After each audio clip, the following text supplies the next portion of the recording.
अगला चैप्टर है chapter number 6 आपका नियंत्रण और समन्वय। इसमें सबसे पहले हम प्रश्नों को हल करेंगे। जो आपके अभ्यास वाले प्रश्न हैं उनको ध्यान दें। इसमें जो पहले एमसीक्यू वाले मात्र 3 एमसीक्यू थे उसको देखते हैं। पहले वो क्या कह रहा है कि सामाजिक निम्नलिखित में से कौन सा पादप हार्मोन है।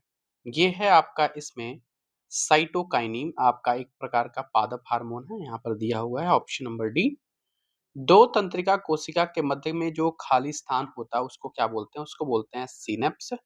ठीक है, यहाँ पर दिया हुआ है 2 का बी। मस्तिष्क उत्तरदायी है तो सोचने के लिए, हृदय स्पंदन के लिए या शरीर का संतुलन बनाने के लिए। देखिए इस प्रकार के क्वेश्चन आपके आए हुए हैं। उपरोक्त सभी इसके क्या हैं? आंसर सही है। मस्तिष्क सबको क्या करता है? काम करता है। आपका सोचने के लिए, हृदय के स्पंदन के लिए भी आपका मस्तिष्क यूज करता है। उसमें शरीर के संतुलन को बनाए रखने के लिए हमारा मस्तिष्क काम जरूर करता है। ठीक है ना? इससे आप लोग कंफ्यूज मत होइएगा, शरीर का संतुलन कैसे बना रहता है। दिमाग से सोचेंगे तब तो मान लीजिए कहीं भी बैठ जाएं, कहीं उठ जाएं, कहीं गिर जाएं, ये संतुलन आपका दिमाग करेगा। ठीक है ना? ये चीजें मस्तिष्क करते हैं। वैसे तो आपकी जो तंत्रिका तंग रीढ़ के हड्डियां जो होती हैं वो शरीर का संतुलन बना के रखती हैं, वो बात सही है। मैं समझ सकता हूँ आप लोग क्या सोच रहे हैं, लेकिन इसमें जो आपका प्रायोरिटी दी जाएगी इन सबकी दी जाएगी। अब आते हैं हम चैप्टर वाले प्रश्नों की तरफ। इन सभी के उत्तर आपके सामने मिलेंगे।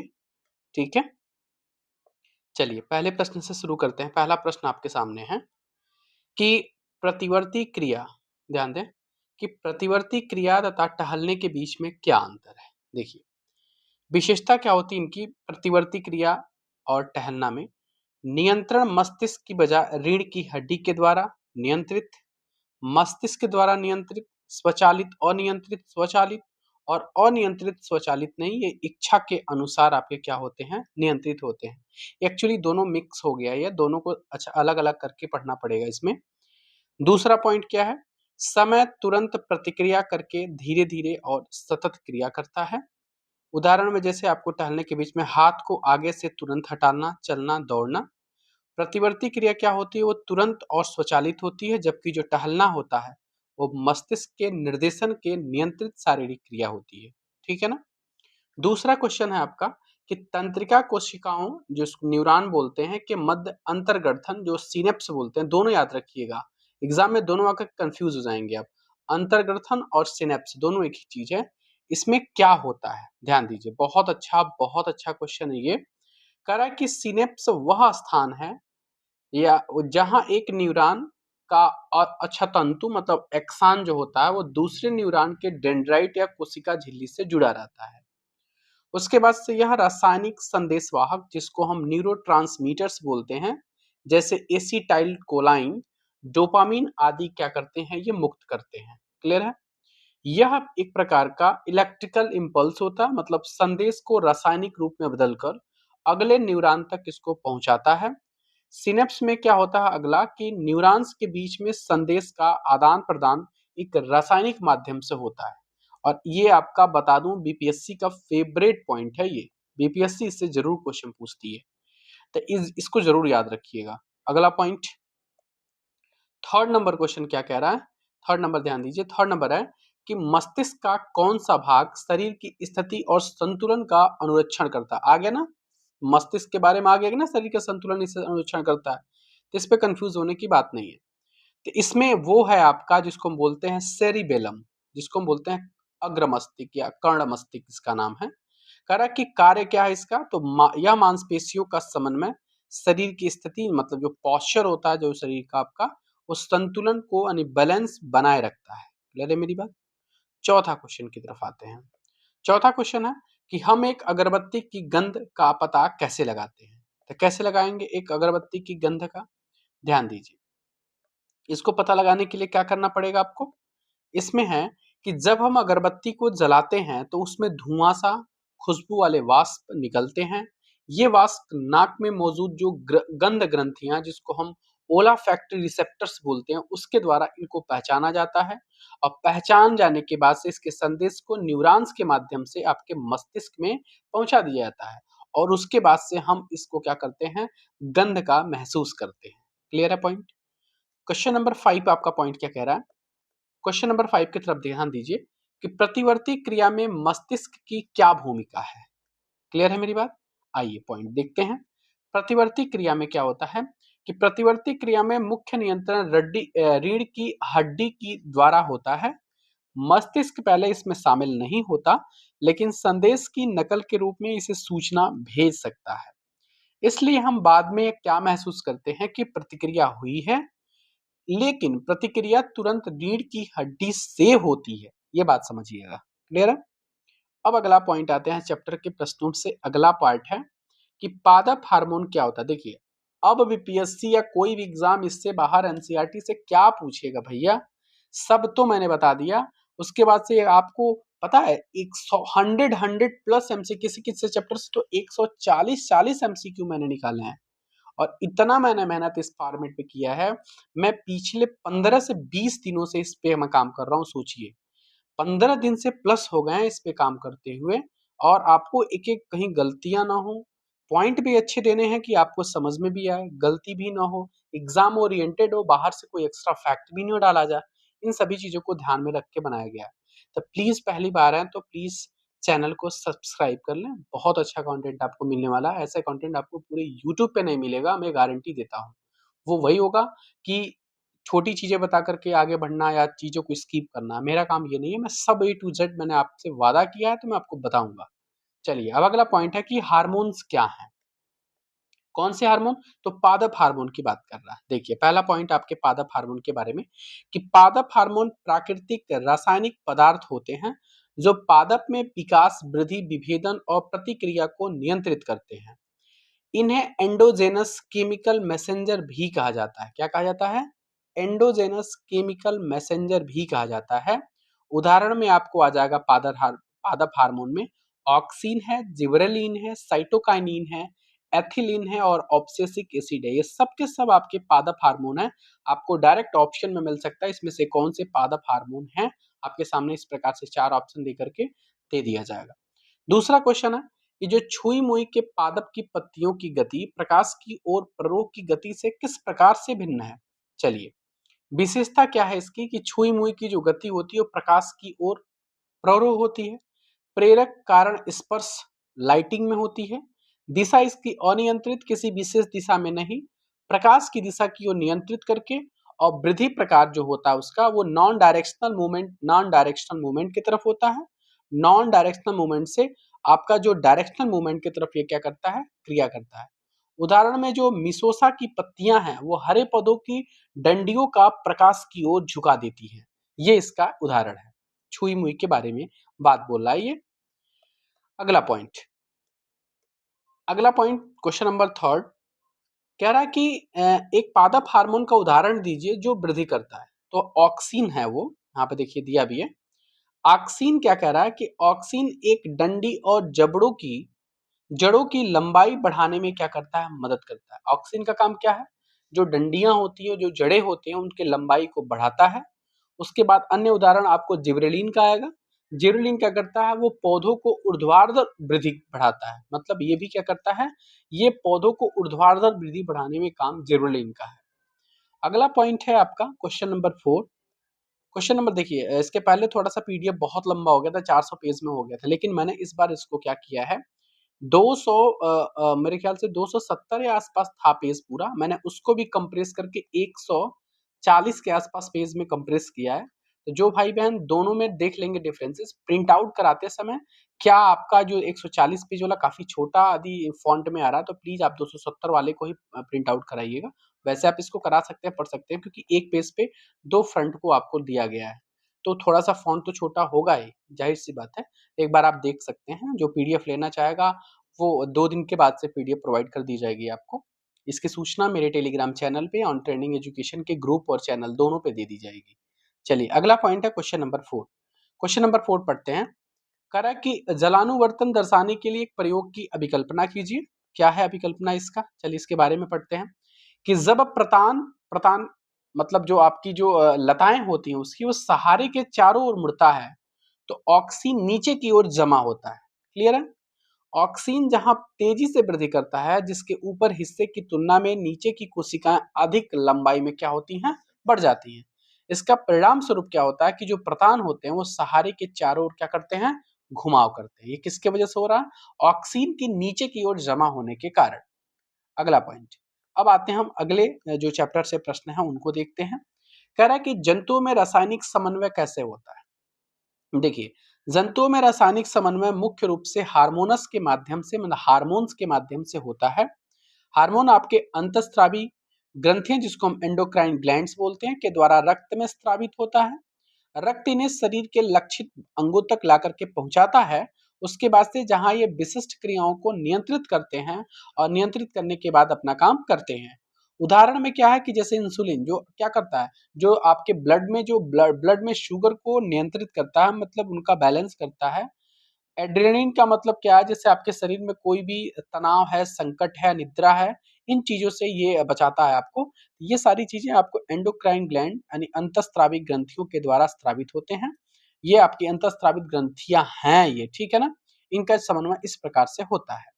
दूसरा दूसरा पॉइंट है कि आयोडीन युक्त नमक के उपयोग की सलाह क्यों दी जाती है। आपको पता है, आयोडीन जो होता है ना, वो थायराइड ग्रंथि, जो आयोडीन यदि मान लीजिए आपके शरीर में हो जाए, कमी हो जाए उसका, तो आपकी जो थायराइड ग्रंथि में एक प्रकार का सूजन आता है, जिसको हम गाइटर का नाम देते हैं, जो आपके गले के पास बहुत बड़ा देखे होंगे। अब तो ये चीजें मेरे ख्याल से किसी के पास नहीं, क्योंकि आयोडीन की कमी किसी के पास नहीं है। नमक तो पर्याप्त मात्रा में सबको मिल जाते हैं। आयोडीन युक्त नमक का नियमित सेवन थायराइड हार्मोन के सामान्य निर्माण के लिए क्या है, तो आवश्यक है। क्लियर है मेरी बात? इससे क्या होता है, तो गले में सूजन और अन्य हार्मोनल समस्याएं नहीं होती है। अगला पॉइंट आसान था, कई बार आपने पढ़ा भी होगा बहुत विभिन्न एग्जामों के लिए। लेकिन मैं आपको सलाह दूं, ये जो मेरा नोट्स है वो किसी भी एग्जाम हो, ये नहीं कि केवल आप स्पेशली बीपीएससी, जो भाई बहन रेलवे और एसएससी वाले हैं, ये डायरेक्ट क्वेश्चन यहाँ से आते हैं। प्लीज इसको जरूर देखें, जरूर पढ़ें। शुरू से लेकर के अंत तक अपना प्यार जरूर दें, बने रहें चैनल पे। प्लीज चैनल को शेयर जरूर कर दें, एक रिक्वेस्ट है आपसे, प्लीज चैनल को शेयर जरूर कर दें। इस वीडियो को, पूरे वीडियो को, सेशन को शेयर जरूर करें। अगला पॉइंट है, अगला है कि जब एड्रेनलिन रुधिर में स्रावित होती है तो हमारे शरीर में किस प्रकार की अनुक्रिया होती है। क्या अनुक्रिया होती है उसमें देखिए, एड्रेनलिन एक प्रकार का स्ट्रेस हार्मोन है, ठीक है, जो अत्यावश्यक परिस्थितियों में शरीर को तैयार करता है। इसके प्रभाव क्या हो सकते हैं कि हृदय गति बढ़ जाती है, श्वसन की दर बढ़ जाती है, मांसपेशियों में जो ब्लड का फ्लो होता है वो बढ़ जाता है, ऊर्जा के लिए ग्लूकोज का लेवल बढ़ जाता है। और इसीलिए इसको बोलते हैं शरीर के लिए लड़ो या भागो, यानी फाइट और फ्लाइट हार्मोन्स के नाम से भी हम जानते हैं एड्रेनलिन ग्रंथि को। ये आपके एग्जाम में आ चुका है। अगला क्वेश्चन आसान सा क्वेश्चन है कि जो मधुमेह के कुछ रोगियों की चिकित्सा इंसुलिन के इंजेक्शन देकर के क्यों की जाती है, क्योंकि वहां पे इंसुलिन की कमी होती है उसमें। देखो, मधुमेह जो होता है, डायबिटीज जिसको हम बोलते हैं, लगभग हर घरों में किसी ना किसी को हो ही जाता है। इसमें क्या होता है कि शरीर में या तो, एक मिनट, शरीर में या तो पर्याप्त इंसुलिन नहीं बनता है, या उसका ठीक से वो क्या करता है, उपयोग नहीं कर पाता है या बना नहीं पाता है। तो इंसुलिन जो होता है वो रक्त शर्करा, जिसको हम ब्लड ग्लूकोज बोलते हैं, को संतुलित करने में मदद करता है। कौन? इंसुलिन। यदि आपको आपको टैबलेट भी दे जाती है, बहुत लोगों को टैबलेट देने के बाद भी वो कंट्रोल नहीं हो पाता है, तो उस टाइम डॉक्टर क्या करता है, आपको बॉडी में इंजेक्ट करता है उन चीजों को। तो इंजेक्शन के माध्यम से रोगियों को रक्त शर्करा में नियंत्रित हो जाता है। लेकिन ध्यान दें, यदि आपको एक बार इंजेक्ट कर दिया गया, तो ये चांसेस हाईली हो जाते हैं कि आपको दवाएं कम काम करेंगी और आपको बार बार इंजेक्शन लेने पड़ेंगे, ठीक है ना। ये यहाँ पे आपके नेवल के पास आपकी एक इंजेक्शन दे दी जाती है यहाँ पर। तो ये ब्लड शुगर को कंट्रोल करता है, ब्लड ग्लूकोज लेवल को संतुलित कर देता है हमारे शरीर में। अब आपने इस चैप्टर से क्या सीखा, बहुत छोटे कॉलम में दिया गया है, बॉक्स में। कह रहा है कि हमारे शरीर में नियंत्रण समन्वय का कार्य तंत्रिका तंत्र और हार्मोन का है। किसका? तंत्रिका तंत्र और हार्मोन का है। तंत्रिका तंत्र की अनुक्रिया को प्रतिवर्ती क्रिया, ऐच्छिक क्रिया, अनैच्छिक क्रिया में वर्गीकृत किया जा सकता है। संदेश संचारित करने के लिए तंत्रिका तंत्र विद्युत आवेग को प्रयुक्त करता है। अगला पॉइंट, तंत्रिका तंत्र हमारी ज्ञानेंद्रियों के द्वारा सूचना प्राप्त करता है और हमारी पेशियों के द्वारा क्रिया करता है। रासायनिक समन्वय पादप और जंतु दोनों में देखा देखा जाता है। क्लियर है ना।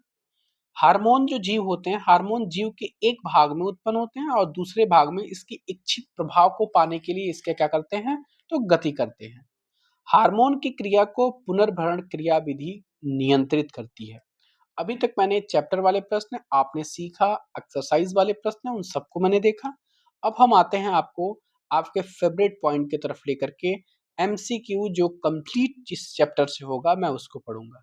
मान के चलिए आपको एमसीक्यू शायद मैं बता दूं कितने लगभग हैं इसमें। अ, अब देखिए इसमें लगभग आपको 100 के आसपास मिलेंगे क्या? हाँ, 93 एमसीक्यू हैं। कोई भी पॉइंट बाहर नहीं है, कोई भी पॉइंट नहीं छूटेगा, ये गारंटी है मेरी। इससे ज्यादा क्या बनाएगा यार एग्जाम में? कुछ नहीं बनाएगा। बस हम लोग को ध्यान से पढ़ना है। चलिए स्टार्ट करें। पहला प्रश्न एमसीक्यू फॉर्मेट का आपके सामने, सजीवों में अनुरक्षण मतलब रख रखाव कार्य किससे संबंधित है? तो ये है आपके जीवन प्रक्रियाओं के संचालन से, ऑप्शन नंबर बी। पादपों में कुछ गतियां किस कारण से होती हैं? तो ये होती हैं आपकी वृद्धि के परिणाम स्वरूप, ऑप्शन नंबर बी। अगला पॉइंट क्वेश्चन नंबर थर्ड है, नवोद्भिद जिसको हम अंकुर बोलते हैं, अंकुरण मिट्टी को एक ओर धकेल कर बाहर क्यों करता है? इसलिए कि वृद्धि के कारण।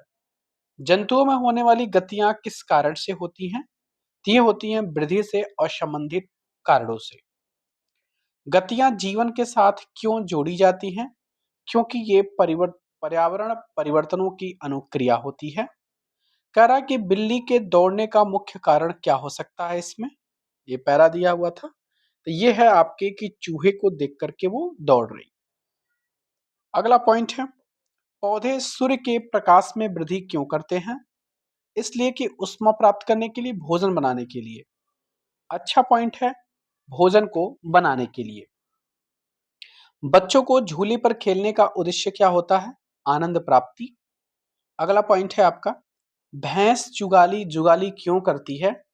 ये देखिए नॉर्मल प्रश्न है, अभी आपके जो एक्टिविटी से भी मैंने प्रश्नों को उठाया है, सभी प्रश्नों को उठा लिया, छोटा से छोटा हो बड़ा से बड़ा हो, क्योंकि इसमें बहुत सारे स्टूडेंट है जो वीक एकदम स्टार्टिंग फेज से, फाउंडेशन से शुरुआत कर रहे हैं। तो प्लीज ये मत कहें कि आपकी एकदम बिल्कुल इजी क्वेश्चन है, नहीं, सब क्वेश्चन आपके इसमें समाहित है। धीरे धीरे आप जैसे जैसे आओगा आप धीरे धीरे क्वेश्चन आपके टफ होते चले जाएंगे। भैंस जुगाली क्यों करता है? आनंद लेने के लिए कि पाचन सुधारने के लिए? इसको पाचन की सुविधा करने के लिए। जब हम किसी गर्म के वस्तु को छूते हैं तो क्या होता है? हमें दर्द महसूस होता है और हम हाथों को क्या कर लेते हैं? हटा लेते हैं। अगला पॉइंट है 11 नंबर क्वेश्चन, कह रहा है कि पर्यावरणीय परिवर्तनों के प्रति होने वाले अनुक्रिया कैसी होती है? तो ये सावधानी पूर्वक नियंत्रित होती है।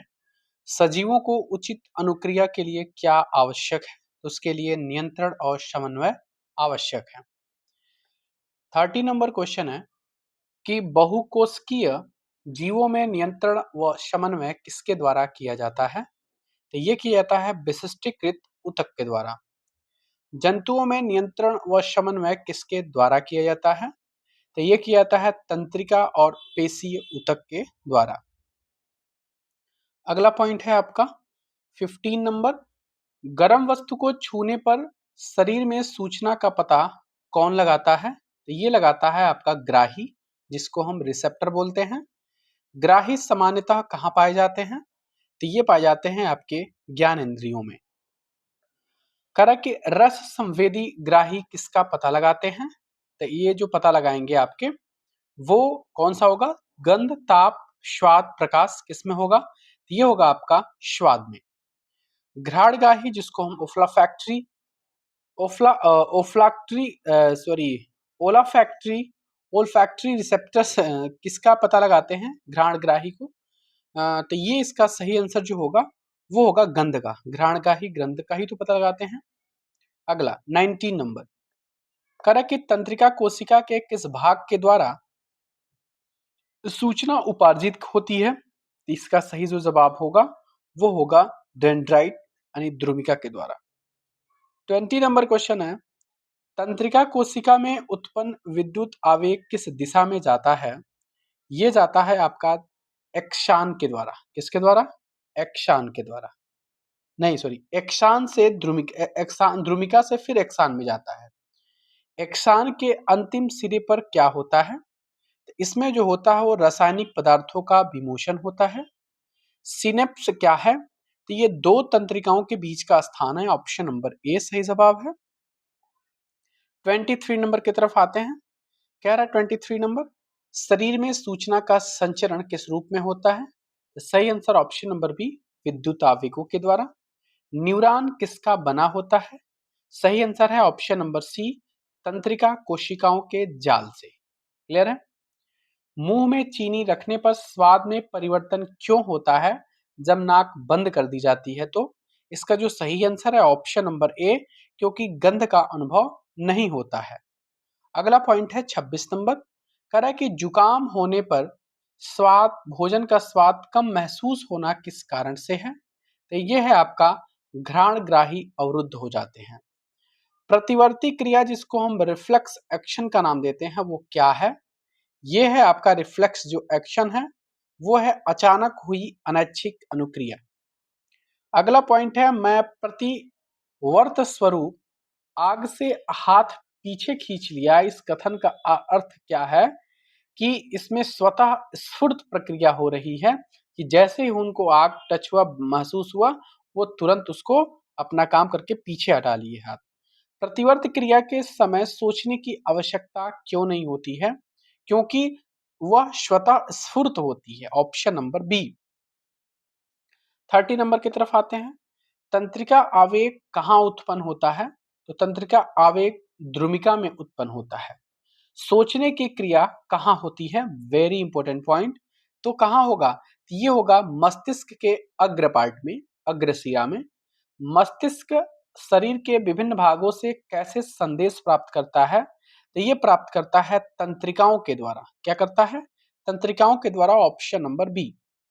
अगला पॉइंट है आपका कि मस्तिष्क के द्वारा नियंत्रित सोचने वाला ऊतक कहाँ स्थित है? तो यह है आपके खोपड़ी में स्थित। प्रतिवर्त क्रिया में सूचना किस दिशा में चलती है? ये चलती है ग्राही, फिर ग्राही से मेरुरज्जु, फिर मेरुरज्जु से पेशी में, जिसको हम प्रभावक बोलते हैं। अगला पॉइंट है आपका, मस्तिष्क के द्वारा नियंत्रित होने वाला ऊतक कहाँ स्थित होता है? तो ये स्थित होता है आपके खोपड़ी में। Option number B. प्रतिवर्ती चाप जिसको हम रिफ्लेक्स एआरसी बोलते हैं, ये क्या है? ये आपके आगत और निर्गत तंत्रिकाओं के बीच का संबंधन है। प्रतिवर्त चाप का निर्माण कहाँ होता है? तो ये होता है आपका कहाँ पे? मेरुरज्जु में। ठीक है ना? स्पाइनल कार्ड जिसको बोलते हैं। कह रहा है कि प्रतिवर्ती क्रिया में सबसे उपयुक्त संबंधन बिंदु कौन सा है? इसका जो सही जवाब है वो है जहां आगत और निर्गत तंत्रिकाएं सबसे पहले मिलती हैं। शरीर की तंत्रिकाएं मस्तिष्क को जाने के मार्ग में कहाँ एकत्र होती हैं? इसका जो सही आंसर है वो है मेरुरज्जु में। अधिकांश जंतुओं में प्रतिवर्ती चाप का विकास क्यों हुआ? इसका क्योंकि उनके मस्तिष्क के सोचने की गति क्या थी? धीमी थी। Option number A. कह रहा है कि प्रतिवर्ती चाप की प्रणाली क्यों दक्ष मतलब एफिशिएंट मानी जाती है? क्योंकि यह धीमी है। बिल्कुल सही है। नहीं, बिल्कुल गलत है ये। और क्योंकि ये सीधे प्रतिक्रिया करती है और इसमें सोचने की आवश्यकता नहीं होती है, इसलिए ऑप्शन नंबर बी और सी की तरफ जाएंगे। दोनों के दोनों सही हैं। मेरुरज्जु का कार्य केवल प्रतिवर्ती क्रिया तक का सीमित है क्या? बिल्कुल नहीं, बहुत सारे काम है इसके। ऑप्शन नंबर बी नहीं। मेरुरज्जु किस प्रकार की संरचना से बनी होती है? तो क्या ये तंत्रिका से कि हड्डियों से कि पेशियों से? आप देखे होंगे ये तंत्रिकाओं से बनी होती है। ठीक है, हड्डी तो होता है लेकिन तंत्रिकाओं से बनी होती है संरचना इसकी। ठीक है। अगला अगला क्वेश्चन है कि मेरुरज्जु किसको सूचना प्रदान करता है? Very important point. मेरुरज्जु जो होता है स्पाइनल कार्ड, वो मस्तिष्क को सूचना प्रदान करता है। मस्तिष्क और मेरुरज्जु मिलकर क्या बनाते हैं? Very important point. ये बनाते हैं केंद्रीय तंत्रिका तंत्र। Option number B. अगला पॉइंट है 46 नंबर, केंद्रीय तंत्रिका तंत्र का कार्य क्या है? ये शरीर के सभी भागों से सूचनाएं प्राप्त कर उसका समाकलन करते हैं। लिखना, बात करना, ताली बजाना या किस प्रकार की क्रियाओं का उदाहरण है? ये हमारी इच्छा पे डिपेंड करता है। मतलब इसको हम बोलते हैं ऐच्छिक क्रिया। क्या बोलते हैं इसको हम? ऐच्छिक क्रिया। क्लियर है मेरी बात? चलिए, अगला पॉइंट है आपका 48 नंबर, मस्तिष्क से पेशियों तक संदेश भेजने का कौन कार्य करता है? तो ये जो कार्य करता है वो है आपका कौन? परिधीय तंत्रिका तंत्र, ऑप्शन नंबर बी। 49 नंबर है, परिधीय तंत्रिका तंत्र किन से बना होता है? तो ये बना होता है आपके कपाल एवं मेरु तंत्रिकाओं से, ऑप्शन नंबर ए। अब आते हैं हम 50 नंबर की तरफ। कह रहा है कि मस्तिष्क के कितने मुख्य भाग होते हैं? मस्तिष्क के कुल आपके 3 भाग होते हैं। कह रहा है कि मस्तिष्क के 3 मुख्य भाग कौन-कौन से हैं? वो हैं आपके अग्र मस्तिष्क, दूसरा है मध्य मस्तिष्क और तीसरा है आपका पश्चिम मस्तिष्क। आप लोग बहुत इंपॉर्टेंट पॉइंट है, ध्यान रखिएगा। मस्तिष्क का मुख्य, मैंने बोला था ना कि आपको जैसे जैसे आपका बुक में जैसे जैसे पेज में उसी हिसाब से सभी एमसीक्यू को तैयार किया हूं। तो पहले थोड़े से आसान थे तो आसान आपको दिखे, अब आपको बढ़िया क्वेश्चन मिल रहे हैं जो आपके एग्जाम ओरिएंटेड है। एग्जाम ओरिएंटेड वो भी है जो आपके फंडामेंटल को सही करता है। अब इन चीजों को धीरे धीरे हम अब थोड़ा सा टफ लेवल की तरफ लेके चलेंगे। कह रहा कि अब जो मस्तिष्क है वो, उसका जो मुख्य सोचने वाला भाग कौन सा है? तो सबसे सोचने वाला जो भाग होता है उसको बोलते हैं अनुमस्तिष्क। क्या बोलते हैं उसको? सोचने वाला भाग तो अग्र मस्तिष्क होता है। सॉरी, माफी चाहते हैं, ये होता है अग्र मस्तिष्क। क्या होता है? अग्र मस्तिष्क। अगला पॉइंट है, अग्र मस्तिष्क में कौन कौन से विशिष्टीकृत क्षेत्र होते हैं? इसमें आपको देखने को मिलेंगे कौन कौन से? देखने के, सुनने के और सूंघने के, ऑप्शन नंबर ए। अब आते हैं हम 54 नंबर की तरफ, 54। कह रहा है कि अग्र मस्तिष्क का जो भूखा केंद्र है वो किससे संबंधित है? वो पेट की तृप्ति की अनुभूति से संबंधित है। भूख वही तो है। कह रहा है कि मुंह में पानी आना किसका उदाहरण है? बहुत इंपॉर्टेंट पॉइंट। इसी को बोलते हैं अनैच्छिक क्रिया। क्या है ये? अनैच्छिक क्रिया। ये आपकी अनैच्छिक क्रिया पे डिपेंड है। 56 नंबर है, कह रहा है कि कौन सी क्रियाएं मध्य मस्तिष्क एवं पश्चिम मस्तिष्क के द्वारा नियंत्रित होती हैं? तो ये आपके जैसे लार आना, आपका ब्लड का प्रेशर, उल्टी होना, मतलब जिसको वमन बोलते हैं, ये सभी के सभी आपकी मध्य मस्तिष्क और पश्चिम मस्तिष्क के द्वारा नियंत्रित की जाती हैं। पश्चिम मस्तिष्क में जो स्थित जो मेडुला होता है उसका कार्य क्या है? उसका कार्य ये है कि जो आपकी अनैच्छिक क्रियाएं हैं उस पे उसका नियंत्रण करना। क्लियर है मेरी बात? अगला पॉइंट। अब आते हैं हम 58 नंबर। अनुमस्तिष्क का मुख्य कार्य क्या है? अनुमस्तिष्क का मुख्य कार्य है क्या? कि जो आपकी मतलब क्या बोलते हैं, शरीर का जो संतुलन है, स्थिति है, आपका मतलब जिसको पॉज बोलते हैं, उसको सही करना, ऑप्शन नंबर बी। 59 नंबर है, मस्तिष्क की सुरक्षा कैसे की जाती है? तो ये आपकी जो आपकी कपाल होती है ना, खोपड़ी होती है, उसकी जो हड्डीदार बॉक्स होता है उसको सुरक्षा दे करके। खोपड़ी के भीतर मस्तिष्क को छटने से बचाने के लिए, झटकों से बचाने के लिए आपका क्या होता है? तो उसमें आपकी तरल भरा एक गुब्बारा होता है, वो होता है। अगला पॉइंट, 61 नंबर, मेरुरज्जु की सुरक्षा किससे होती है? तो मेरुरज्जु की सुरक्षा आपकी किससे होती है? कशेरुकु दंड, जिसको हम रीढ़ की हड्डी बोलते हैं। अगला पॉइंट है, तंत्रिका ऊतक का क्या कार्य है? ये अच्छा क्वेश्चन है आपका। ये है आपका सही, इसका जो जवाब होगा वो होगा सूचना एकत्र करना, ठीक है, संसाधित करना और उसको आगे भेजना। तंत्रिका आवेग के पेशी तक पहुंचने पर क्या होता है? इसका जो होता है वो पेशी सिकुड़कर आगे गति करती है। कह रहा है कि पेशी कोशिकाओं में गति किससे संभव है? तो विशेष प्रोटीन की व्यवस्था को बदलने से, ऑप्शन नंबर बी सही जवाब है। 65 नंबर है कि पादपों में समन्वय का कार्य कौन करता है? तो ऑप्शन नंबर बी जो है इसका मतलब हार्मोन करता है।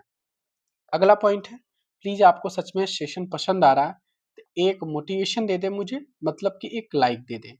और जो भी वीडियो देख रहा है पहली बार है तो उसको सब्सक्राइब कर ले। मेरे कहने की जरूरत ही नहीं है, आपको अच्छा लग रहा हो जरूर कर लेंगे। अपडेट आपको मिलेंगे, अच्छे अच्छे कंटेंट इस पे मिलेंगे। कोई बकवास की चीजें बिल्कुल नहीं है हमारे कंटेंट में। आपको बिल्कुल एग्जाम ओरिएंटेड सारे प्रश्न हैं। स्टार्टर भी देख सकता है, जिसका बहुत अच्छा लेवल वो भी देख सकता है इन चीजों को। अगला पॉइंट, 66 नंबर है, पादप हार्मोन को किस नाम से जाना जाता है? इसको हम जानते हैं किससे? तो पादप हार्मोन को हम रासायनिक संदेशवाहक, ऑप्शन नंबर ए। अगला पॉइंट है आपका, जो छुई मुई के पौधों में पत्तियों का जो मुड़ना है वो किसके कारण होता है? तो ये आपका जो किसके कारण होगा? बहुत इंपॉर्टेंट पॉइंट, इसको बताइए। ये आपको जैसे उसको टच करते हैं मतलब स्पर्श के कारण, ऑप्शन नंबर सी। 68 नंबर है, पादप हार्मोन की सहायता से पौधे किस प्रकार की क्रियाएं करते हैं?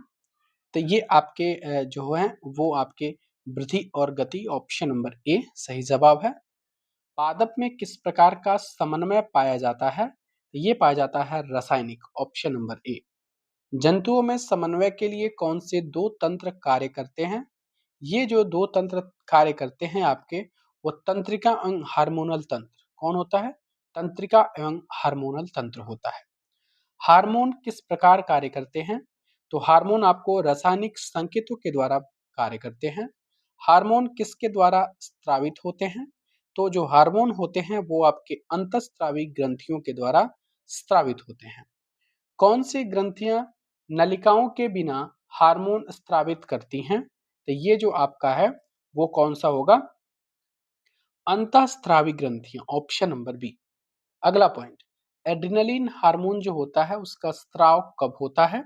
इसका जो स्राव होता है वो डर, तनाव या उत्साह के जो समय ये इसका स्राव होता है, जिसको लड़ो या उड़ो हार्मोन्स के भी नाम से हम जानते हैं, जो अगले क्वेश्चन में भी मिलेगा। एड्रिनलिन हार्मोन शरीर को क्या तैयार करने के लिए? तो भागने या लड़ने के लिए इनको कहा जाता है। कह रहा है एड्रिनलिन ग्रंथि किस ग्रंथि से स्रावित होती है? बहुत इंपॉर्टेंट ये है आपका पॉइंट। ये होता है अधिवृक्क ग्रंथि से। किससे? अधिवृक्क ग्रंथि से ये स्रावित होती है। 77 है, एड्रिनलिन स्रावित होने पर हृदय गति में क्या परिवर्तन होता है? ये आपका बढ़ जाता है, ऑप्शन नंबर बी। अगला है 78 नंबर, इंसुलिन हार्मोन का स्राव किसके द्वारा होता है या किससे होता है? ये सबसे अच्छा क्वेश्चन है। इंसुलिन ये होता है आपके अग्नाशय से, option number B. Option number C, अग्नाशय से आपका होता है। इंसुलिन का जो मुख्य कार्य है वो क्या है? तो आप लोग देखेंगे जो कि रक्त में ग्लूकोज की मात्रा को नियंत्रित करना, ऑप्शन नंबर बी। इंसुलिन की कमी से कौन सा रोग होता है? तो डायबिटीज जिसको बोलते हैं, जिसको हम मधुमेह का नाम जानते हैं। अगला है 81 नंबर, मधुमेह रोग की चिकित्सा किससे की जाती है? तो इंसुलिन इंजेक्शन से की जाती है। थायरॉक्सिन हार्मोन किस ग्रंथि से स्रावित होता है? ये होता है थायराइड ग्रंथि से। अगला पॉइंट 83 नंबर, थायरॉक्सिन हार्मोन के निर्माण के लिए किस तत्व की आवश्यकता होती है? तो ये होती है आपकी आयोडीन की, ऑप्शन नंबर बी। अगला पॉइंट हम देखेंगे, कह रहा है कि आयोडीन की कमी से कौन सा रोग होता है? ये होता है आपका घेघा, जिसको हम गाइटर बोलते हैं। अगला पॉइंट, आयोडीन युक्त नमक का उपयोग क्यों किया जाता है? थायरॉक्सिन के निर्माण में सहायता करने हेतु, ऑप्शन नंबर सी। 86 नंबर कह रहा है कि पीयूष ग्रंथि को किस नाम से जाना जाता है? तो ये जानते हैं हम इसको, हम मुख्य ग्रंथि के नाम से। ठीक है ना? पीयूष ग्रंथि का जो निर्माण है वो कहाँ होता है, मतलब ये कहाँ स्थित है? मस्तिष्क के आधार भाग में कि हृदय में? बिल्कुल गलत, ये ऑप्शन सही है, ऑप्शन नंबर बी, मस्तिष्क के आधार में है। कौन सी ग्रंथि शरीर की अन्य ग्रंथियों को नियंत्रित करती है? तो इसी का नाम है पीयूष ग्रंथि, जिसको हम मास्टर ग्रंथि के भी नाम से जानते हैं। 89 नंबर आते हैं, वो कौन सा है? कह रहा है कि शरीर में रासायनिक समन्वय का कार्य कौन करता है? तो शरीर में जो रासायनिक समन्वय का कार्य हार्मोन करते हैं, ऑप्शन नंबर बी। तंत्रिका तंत्र और हार्मोनल तंत्र का जो मुख्य कार्य है वो क्या है? समन्वय व नियंत्रण। अगला 91 नंबर, कि रासायनिक समन्वय किसके द्वारा स्रावित होते हैं? तो ये आपके होते हैं हार्मोन के द्वारा। अधिवृक्क ग्रंथि कहाँ पाई जाती है? बहुत अच्छा क्वेश्चन। ये होता है गुर्दे के ऊपर। कहाँ पाई जाती है? जस्ट गुर्दे के ऊपर। ये आपकी जो फिगर दी हुई है ना, उस फिगर के अकॉर्डिंग इसमें लगाया मैंने कि अधिवृक्क ग्रंथियां जो होती हैं वो गुर्दे के ऊपर पाई जाती हैं। अगला पॉइंट है 93 नंबर, हार्मोन के अत्यधिक या अल्प स्राव से क्या होता है? तो इसमें जो हार्मोन का जो अल्प या अत्यधिक स्राव होने लगेगा तो जो शरीर में क्या होगा, असामान्यता या रोग हो जाएंगे आपके, ऑप्शन नंबर बी सही जवाब है। उम्मीद करते हैं आपको सेशन बहुत अच्छा लग रहा होगा। प्लीज़ अच्छा लग रहा है तो अपने प्यारा सा एक कमेंट ज़रूर करें कि आपको वीडियो कैसी लगी और आपको किस प्रकार की वीडियो चाहिए और हमको बताएँगे तो हम उस पे और अच्छे से काम कर सकेंगे। अब आते हैं हम चैप्टर नंबर 7 की तरफ, ठीक है?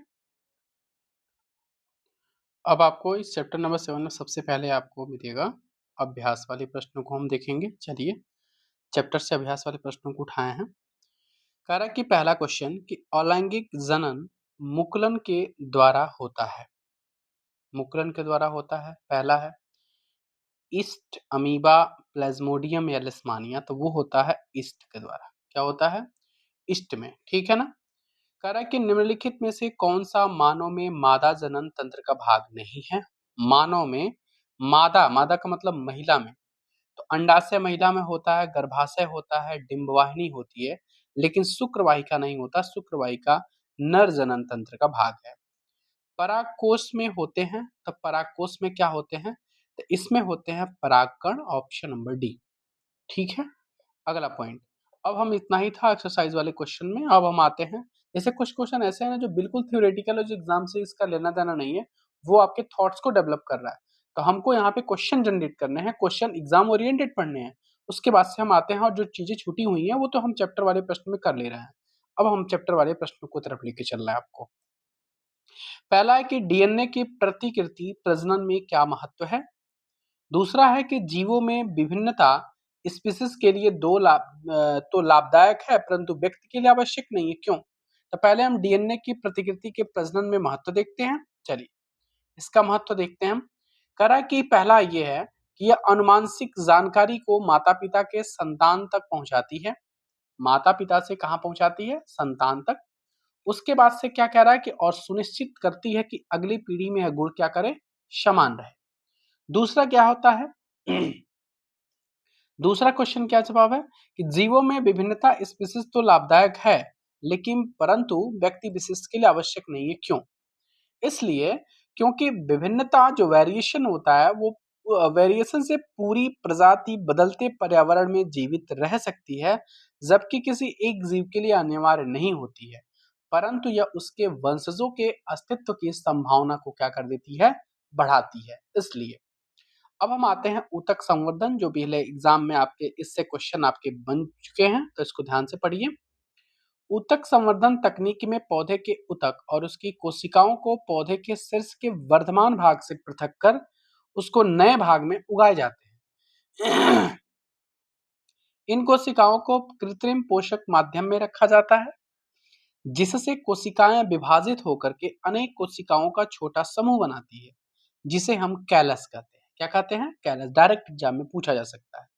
तो कैलस को वृद्धि और विभेदन के हार्मोन्स युक्त एक अन्य माध्यम में स्थानांतरित करते हैं। पौधे को फिर मिट्टी में रोप देते हैं, जिससे कि वे वृद्धि कर विकसित पौधे बन जाते हैं। ऊतक संवर्धन तकनीक के द्वारा किसी एकल पौधे से अनेक पौधे संक्रमण मुक्त परिस्थितियों में उत्पन्न किए जा सकते हैं। इस तकनीक का उपयोग सामान्यतः सजावटी पौधों के संवर्धन में किया जाता है। क्लियर है मेरी बात? अब आते हैं हम अगले चैप्टर वाले प्रश्नों की तरफ लेकर के आपको। पहला प्रश्न इसमें है कि देखिए, कोई भी क्वेश्चन छूटेगा नहीं, ये गारंटी। इतने क्वेश्चन तो कोई नहीं करा सकता है। तो आपको सच में मेरी वीडियो अच्छी लग रही है तो वीडियो को एक बार लाइक जरूर कर दें और इस सेशन को शेयर कर दें अपने दोस्तों के बीच में। चलिए अगला, द्विविखंडन द्विखंडन और बहुविखंडन से किस प्रकार भिन्न है? कह रहा है कि द्विखंडन बहुखंडन से किस प्रकार से भिन्न है। देखिए, कह रहा है कि द्विविखंडन में, ध्यान दीजिए, कह रहा है कि द्विविखंडन में, एक मिनट, द्विविखंडन में जीव दो समान संतति में विभाजित होता है, जबकि बहुखंडन में जो जीव होता है वो अनेक भागों में विभाजित होकर के कई संततियां बनाता है। उदाहरण में आपको देखें, जैसे अमीबा में क्या होता है? द्विविखंडन होता है, और प्लाज्मोडियम में क्या होता है? तो बहुविखंडन होता है। अंतर समझ में आ गया? दूसरा दूसरा क्वेश्चन आपके सामने है कि जो बीजाणु के द्वारा जनन से जीव किस प्रकार लाभान्वित होता है। देखिए, बीजाणु अत्यंत हल्के, सूखे व प्रतिकूल परिस्थितियों में जीवित रह सकते हैं, जिससे उनका प्रसार दूर दूर तक होता है और जीव की अस्तित्व बना रहता है। अगला पॉइंट, अगला पॉइंट है आपके सामने, कलर हम चेंज कर लेते हैं। आइए, कह रहा है कि क्या कुछ कारण सोच सकते हैं जिससे पता चले कि जटिल जो संरचना वाले जीव हैं उनका पुनरुद्भवन द्वारा नई संतति उत्पन्न नहीं कर सकते हैं। देखिए, इसकी रीजन बहुत आसान है। ये कह रहा है कि जटिल जीवों की कोशिकाएं होती हैं वो अत्यधिक विशिष्ट कार्यों के लिए क्या होती हैं, विभेदित होती हैं। इसलिए वे पूरे शरीर को पुनः नहीं बना सकती, केवल क्या करती हैं, तो सरल जीवों को वो संभव बना पाती हैं या सरल जीवों में वो संभव हो पाती है। चौथा नंबर, चौथा नंबर कह रहा है कि किस कुछ आपके जो जीव हैं उनको क्या कर रहा है, कुछ जो जीव हैं उन पौधों को उगाने के लिए कायिक प्रवर्धन का उपयोग क्यों करते हैं, कुछ पौधों को उगाने के लिए हम कायिक प्रवर्धन का उपयोग क्यों करते हैं। पहली बात, इससे क्वेश्चन आ चुका है, क्योंकि इस पौधे की वांछित विशेषताएं क्या होती हैं कि स्वाद, आकार, फूल का जो रंग होता है वो समान रहती हैं और नई फसलें जल्दी से तैयार हो जाती हैं। इसलिए हम कायिक प्रवर्धन का उपयोग अच्छे से कर पाते हैं। कायिक प्रवर्धन जैसे आपका गन्ने की रुपाई है वो कायिक प्रवर्धन के अंतर्गत की जाती है। इसमें तने को काट करके जमीन में गाड़ दिया जाता है। डीएनए की प्रतिकृति बनाना, कह रहा है कि डीएनए की प्रतिकृति बनाना जनन के लिए क्यों आवश्यक है। इसलिए कि संतान को माता पिता के समान एक आनुवांशिक जानकारी मिले और वंशानुगत गुणों की निरंतरता बनी रहे, मतलब उसमें कोई डिफरेंसेस पैदा न हो। अगला पॉइंट, अगला फिर से आपके इस चैप्टर से है, अच्छे अच्छे प्रश्न हैं कि परागकण क्रिया निषेचन से किस प्रकार से भिन्न है। ध्यान दीजिए, कह रहा है कि परागकण फूल के पुंकेसर से स्त्री केसर के वर्तिकाग्र पर परागकण के स्थानांतरण की प्रक्रिया है, जबकि जो निषेचन नर और मादा जनन कोशिकाओं के मिलने की प्रक्रिया है, जिससे हम क्या बोलते हैं, जाइगोट, यानी जिसको क्या बोलते हैं हम युग्मनज का नाम देते हैं। अगला point, question number 2, question number 2 है कि कोशिका एवं प्रोस्टेट ग्रंथि की क्या भूमिका है। कोशिका एवं प्रोस्टेट ग्रंथि की भूमिका, कह रहा है कि ये ग्रंथियां वीर्य द्रव, जिसको हम सीमेन फ्लूइड का नाम देते हैं, का निर्माण करती हैं, जो शुक्राणुओं को पोषण, सुरक्षा और गतिशील प्रदान करती हैं। अगला पॉइंट है, थर्ड नंबर, कह रहा है कि यौनारंभ के समय लड़कियों में कौन से परिवर्तन दिखाई देते हैं। बहुत सारे परिवर्तन दिखाई दे रहे हैं, जैसे आपका स्तनों का विकास, कुल्हों का चौड़ा होना, आपके मेंस्ट्रुएशन साइकिल, आरंभ, कार्य की शरीर पर बालों का उगना, आवाज का कोमल होना, ये सभी की सभी चीजें आपको देखने को मिलती हैं। क्वेश्चन नंबर 4 है कि माँ के शरीर में गर्भस्थ भ्रूण को पोषण किस प्रकार से प्राप्त होता है, तो उनको प्लेसेंटा नाम की चीज होती है वहां से, जिसको हम भ्रूण को पोषण नाल, जिसको हम प्लेसेंटा बोलते हैं, उसके माध्यम से माँ के रक्त से मिलता है, जिससे उसे ऑक्सीजन और पोषक तत्व प्राप्त होते हैं। अगला पॉइंट, कह रहा कि यदि कोई महिला कॉपर टी का प्रयोग कर रही है तो क्या यह उसकी यौन संचरित रोगों से सुरक्षा करेगा। बिल्कुल नहीं करेगा। चलिए, कह रहा कि नहीं, कॉपर टी केवल गर्भधारण को रोकती है, न कि यौन संचारित रोगों को। तो परंतु यौन संचारित रोगों से सुरक्षा के लिए आपको इसमें इसका यूज आप प्रयोग से कर सकते हैं। ठीक है, अब अगला पॉइंट देखिए, आपने क्या सीखा इस चैप्टर से, उनको देखिए, ध्यान दें। कह रहा है कि अन्य जैव प्रक्रमों के विपरीत किसी जीव के अपने अस्तित्व के लिए जनन आवश्यक नहीं है। जनन में कोशिका के द्वारा डीएनए प्रतिकृति का निर्माण, अतिरिक्त कोशिकीय संगठन का सूजन होता है, मतलब सृजन होता है। विभिन्न जीवों के द्वारा अपनाए जाने वाले जो जनन की प्रणाली है उनके शरीर अभिकल्प पर निर्भर करती है। खंडन विधि में जीवाणु प्रोटोजोआ की कोशिका विभाजित होकर दो या अधिक संतति कोशिका का निर्माण करती है। यदि हाइड्रा जैसे जीवों का शरीर कई टुकड़ों में विलग हो जाए तो प्रत्येक भाग से पुनरुद्भवन के द्वारा जीव विकसित हो जाते हैं। इसमें कुछ मुकुल भी उभर कर एक नए जीव विकसित हो जाते हैं। क्लियर है। अगला पॉइंट, कुछ पौधों में कायिक प्रवर्धन के द्वारा जड़, तना और पत्ती के नए विकसित होते हैं, नए पौधे विकसित होते हैं। कह रहे कि उपरोक्त अलैंगिक जनन के उदाहरण है जिसमें संतति की उत्पत्ति एकल जीव व्यष्टि के द्वारा होती है। लैंगिक जनन में संतति उत्पादन हेतु दो जीव भाग लेते हैं। कह रहा है कि डीएनए प्रतिकृति की तकनीक से विभिन्नता उत्पन्न होती है, जो स्पीसीज के अस्तित्व के लिए लाभप्रद है। कह रहा है कि लैंगिक जनन के द्वारा अधिक विभिन्नताएं उत्पन्न होती हैं। अगला पॉइंट है, कुछ पौधों में प्रजनन प्रक्रम में परागकण परागकोश से स्त्री केसर के वर्तिकाग्र तक स्थानांतरित होते हैं, जिसे परागकण कहते हैं। इनका जो अनुगमन निषेचन के द्वारा होता है। कुछ पॉइंट और इसमें बचे हैं, लंबा चैप्टर है ये। अगला पॉइंट है कि यौवनारंभ में शरीर में अनेक परिवर्तन होते हैं। उदाहरण के लिए लड़कियों में स्तन का विकास, लड़कों के चेहरे पर नए बालों का आना, लैंगिक परिपक्वता के चिन्ह, ये सभी। मानव में नर जनन तंत्र में वृषण, शुक्राणु वाहिनी, शुक्राशय, प्रोस्टेट ग्रंथि, मूत्रमार्ग और शिश्न होते हैं। वृषण शुक्राणु उत्पन्न करते हैं, इंपॉर्टेंट पॉइंट है। मादा के मादा जनन तंत्र में अंडाशय है, डिंबवाहिनी है, गर्भाशय है और योनि है। ये आपके मादा जनन तंत्र हैं। दोनों के पार्ट को एग्जाम कंफ्यूज करता है। बहुत लोग शुक्रवाहिनी को मादा लगा देते हैं, क्योंकि शुक्रवाहिनी आपकी नर जनन तंत्र है। मानव में लैंगिक जनन प्रक्रिया में शुक्राणुओं का स्त्री की योनि में स्थानांतरण होना तथा निषेचन डिंबवाहिनी में होता है। गर्भ निरोधी युक्तियां अपनाकर गर्भ निर्धारण को रोका जा सकता है, जैसे आपके कंडोम, गर्भ निरोधी गोलियां, कापर टी और अन्य युक्तियां उदाहरण है। ये इंपॉर्टेंट पॉइंट है। कापर टी गर्भ निर्धारण को रोकने के लिए यूज की जाती है। क्लियर है मेरी बात? चलिए अगला पॉइंट है, अब हम आपके फेवरेट पॉइंट की तरफ लेके चल रहे हैं, कंप्लीट एमसीक्यू फॉर्मेट की तरफ। क्लियर है मेरी बात? चलिए स्टार्ट करें। करें कि जीव में जनन क्यों करते हैं? क्योंकि वे अपने जीव के अस्तित्व को बनाए रखना चाहते हैं। Option number B. जनन किस प्रकार की जैविक प्रक्रिया है? तो ये आपकी जीवन के लिए आवश्यक है ये जनन, ठीक है ना? Option number A. अगला, जीवों के अस्तित्व का प्रमाण किससे मिलता है? तो उसके निवास स्थान से, किसके आकार से, किसकी संख्या से। किससे मिलेगा? तो उसकी जो संख्या होगी उससे मिलेगा। यदि कोई जीव जनन न करे तो क्या होगा? कुछ समय के बाद से उसकी जो प्रजातियां होंगी वो कंप्लीटली समाप्त हो जाएंगी।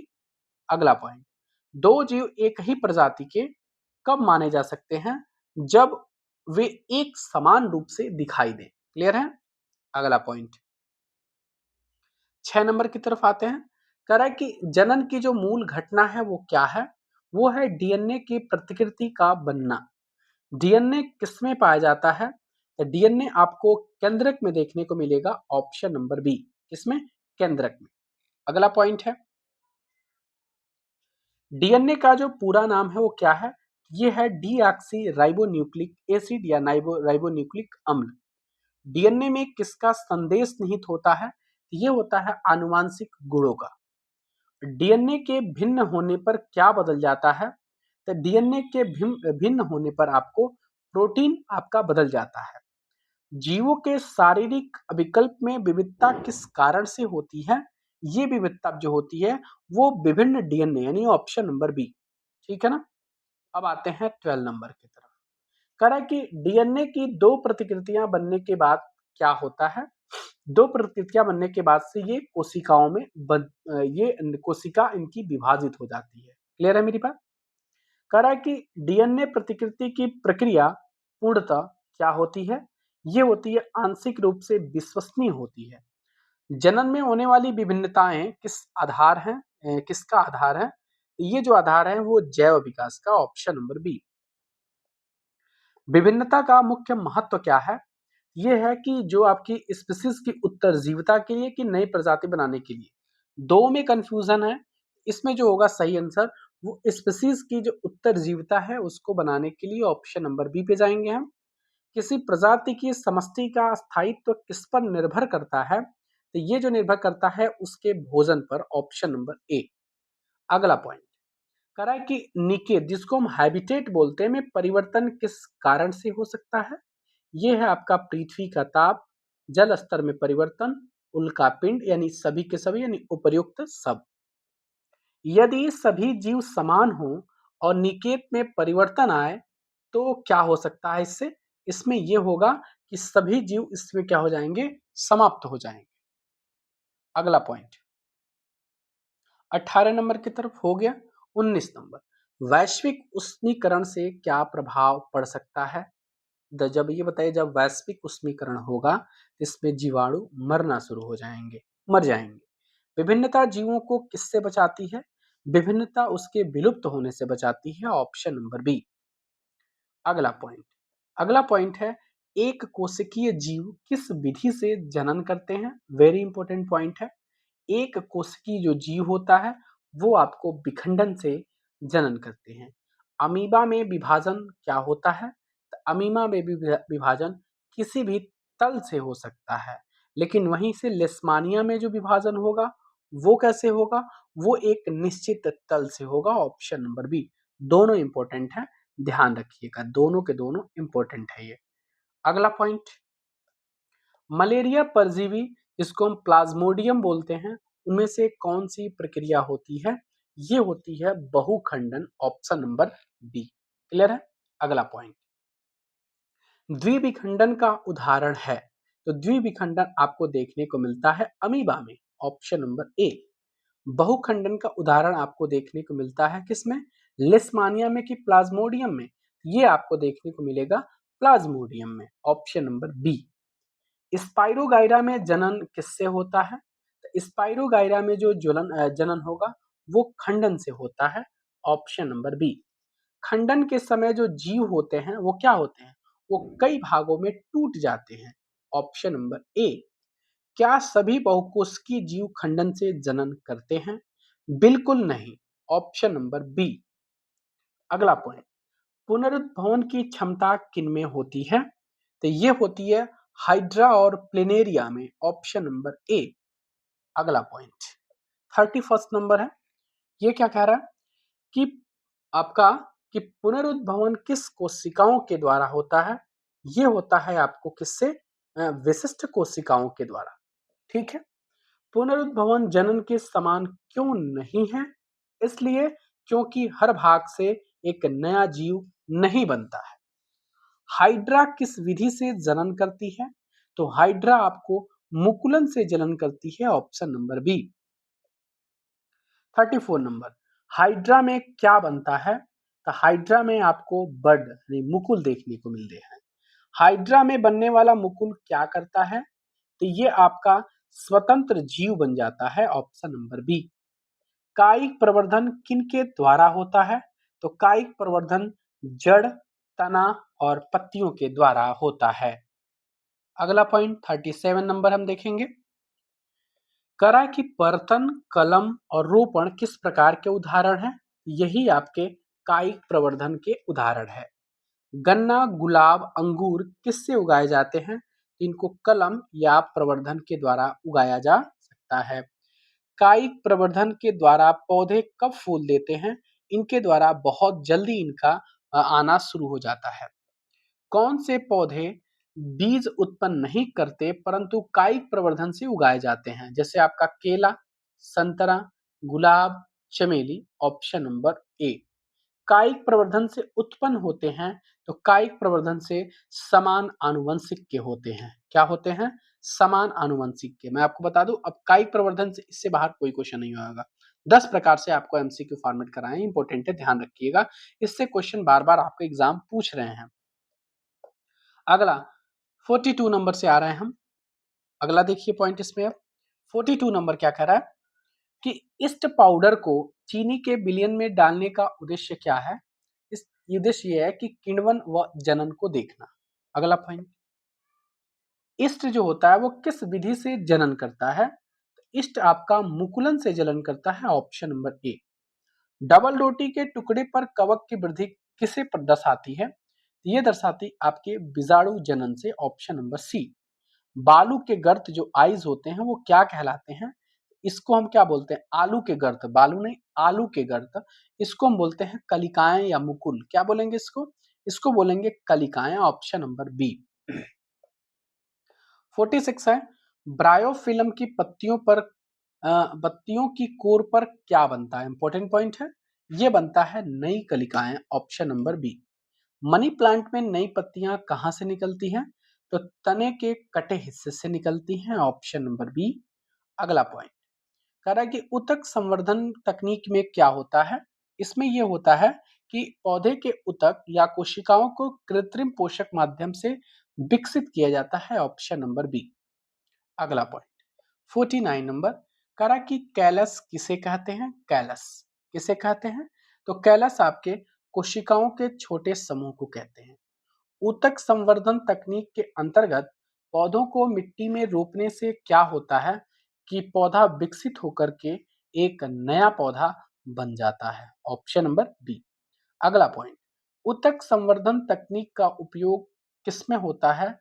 तो ये होता है आपके किसमें? फसल उत्पादन। ऊतक संवर्धन, एक मिनट एक मिनट एक मिनट एक मिनट, मेरे ख्याल से इसका सजावटी पौधों के संवर्धन में होगा। हाँ बिल्कुल सही, 51 का सही कर लीजिएगा। 51 का सजावटी पौधों के संवर्धन में होता है, ठीक है ना, आपने पढ़ा भी था थ्योरेटिकल वाले पार्ट में। चलिए अगला पॉइंट आइए, कह रहा है कि राइजोपस में बीजाणु क्या करते हैं? तो ये वृद्धि करके एक नए जीव क्या करते हैं? ये उत्पन्न करते हैं। अगला पॉइंट है, बीजाणु की मोटी भित्ति का कार्य क्या है? इसका जो कार्य है वो प्रतिकूल परिस्थितियों में रक्षा करना है, ऑप्शन नंबर बी। अब आते हैं 54 नंबर की तरफ, कह रहा कि अलैंगिक जनन की विशेषता क्या है? तो अलैंगिक जनन की जो विशेषता है, इसमें केवल एकल जीव नई पीढ़ी उत्पन्न करता है। अगला पॉइंट हम आते हैं 55 नंबर की तरफ, कह रहा है कि द्विविखंडन और बहुविखंडन में अंतर क्या है? इसमें कह रहा है कि द्विविखंडन में केवल दो भाग बनते हैं और बहुखंडन में अनेक। बीजाणु के द्वारा जनन से जीव को क्या लाभ होता है? इससे जो लाभ होगा वो होगा कि केवल संतान की संख्या इसमें क्या होती है? बढ़ती है, ठीक है ना। एक मिनट, चलिए सही है। अगला पॉइंट है 57 नंबर की तरफ आ रहे हैं, कह रहा कि जटिल संरचना वाले जीव पुनरुत्पादन क्यों नहीं कर सकते? क्योंकि उनके ऊतक और अंग इतने विशिष्ट होते हैं कि सरल उत्पादन संभव नहीं हो पाते हैं, ऑप्शन नंबर बी। कायिक प्रवर्धन का उपयोग क्यों किया जाता है? क्योंकि पौधों को जल्दी बढ़ाने के लिए। कह रहा है कि डीएनए की प्रतिकृति जनन के लिए आवश्यक क्यों है? क्योंकि संतति में आनुवांशिक जानकारी सुनिश्चित करने के लिए। कह रहा है कि लैंगिक जनन में क्यों दो अलग अलग जीवों की आवश्यकता होती है? क्योंकि संतति में अधिक विभिन्नता उत्पन्न करने के लिए। 61 नंबर है, डीएनए की प्रतिकृति में त्रुटियां किस प्रकार लाभदायक हैं? देखिए विभिन्नताएं उत्पन्न करती हैं जिससे स्पीसीज के अस्तित्व में क्या होती हैं? वो सहायक करती हैं, ऑप्शन नंबर बी। अगला पॉइंट है देखिए, कह रहा है कि लैंगिक जनन में नर और मादा युग्मक कोशिकाओं में अंतर क्यों होता है? कह रहा है कि नर कोशिका अधिक गतिशील और मादा कोशिका में भोजन भंडार होता है। अगला पॉइंट है 63 नंबर, पुष्पी पौधों में पुंकेसर का कार्य क्या है? तो इसमें पुंकेसर कार्य है कि परागकण का निर्माण करना, ऑप्शन नंबर बी। सही है ना, ऑप्शन नंबर बी। अगला पॉइंट है 64, स्त्री केसर के तीन भाग कौन कौन से होते हैं? स्त्री केसर के अंडाशय, वर्तिका और वर्तिकाग्र। स्वपरागण और परपरागण में क्या अंतर है? स्वपरागण क्या होते हैं? परागण एक ही पुष्प के वर्तिका पर जाते हैं और पर परागण में क्या होता है? परागण अलग अलग पुष्पों पर जाते हैं, इसलिए हम दोनों के दोनों सही है। परागकणों के मादा युग्मक तक पहुंचने के लिए क्या बनता है? तो इससे नलिका या फल या कोशिका, ये बनेगा आपका नलिका। अगला पॉइंट देखें, अगला है 67, निषेचन के पश्चात ह्यूमन्स में क्या होता है? तो उसमें कोशिकाओं का विभाजन और अंगों का विकास होता है। अगला पॉइंट है आपका 68 नंबर, अंकुरण क्या है? अच्छा पॉइंट है, अंकुरण क्या है? तो अंकुरण जो होता है वो बीजों से पौधे का विकसित होना, ऑप्शन नंबर बी। मानव में नर जनन कोशिका कहाँ बनती है? तो मानव में नर जनन कोशिका वृषण में बनती है, ऑप्शन नंबर बी।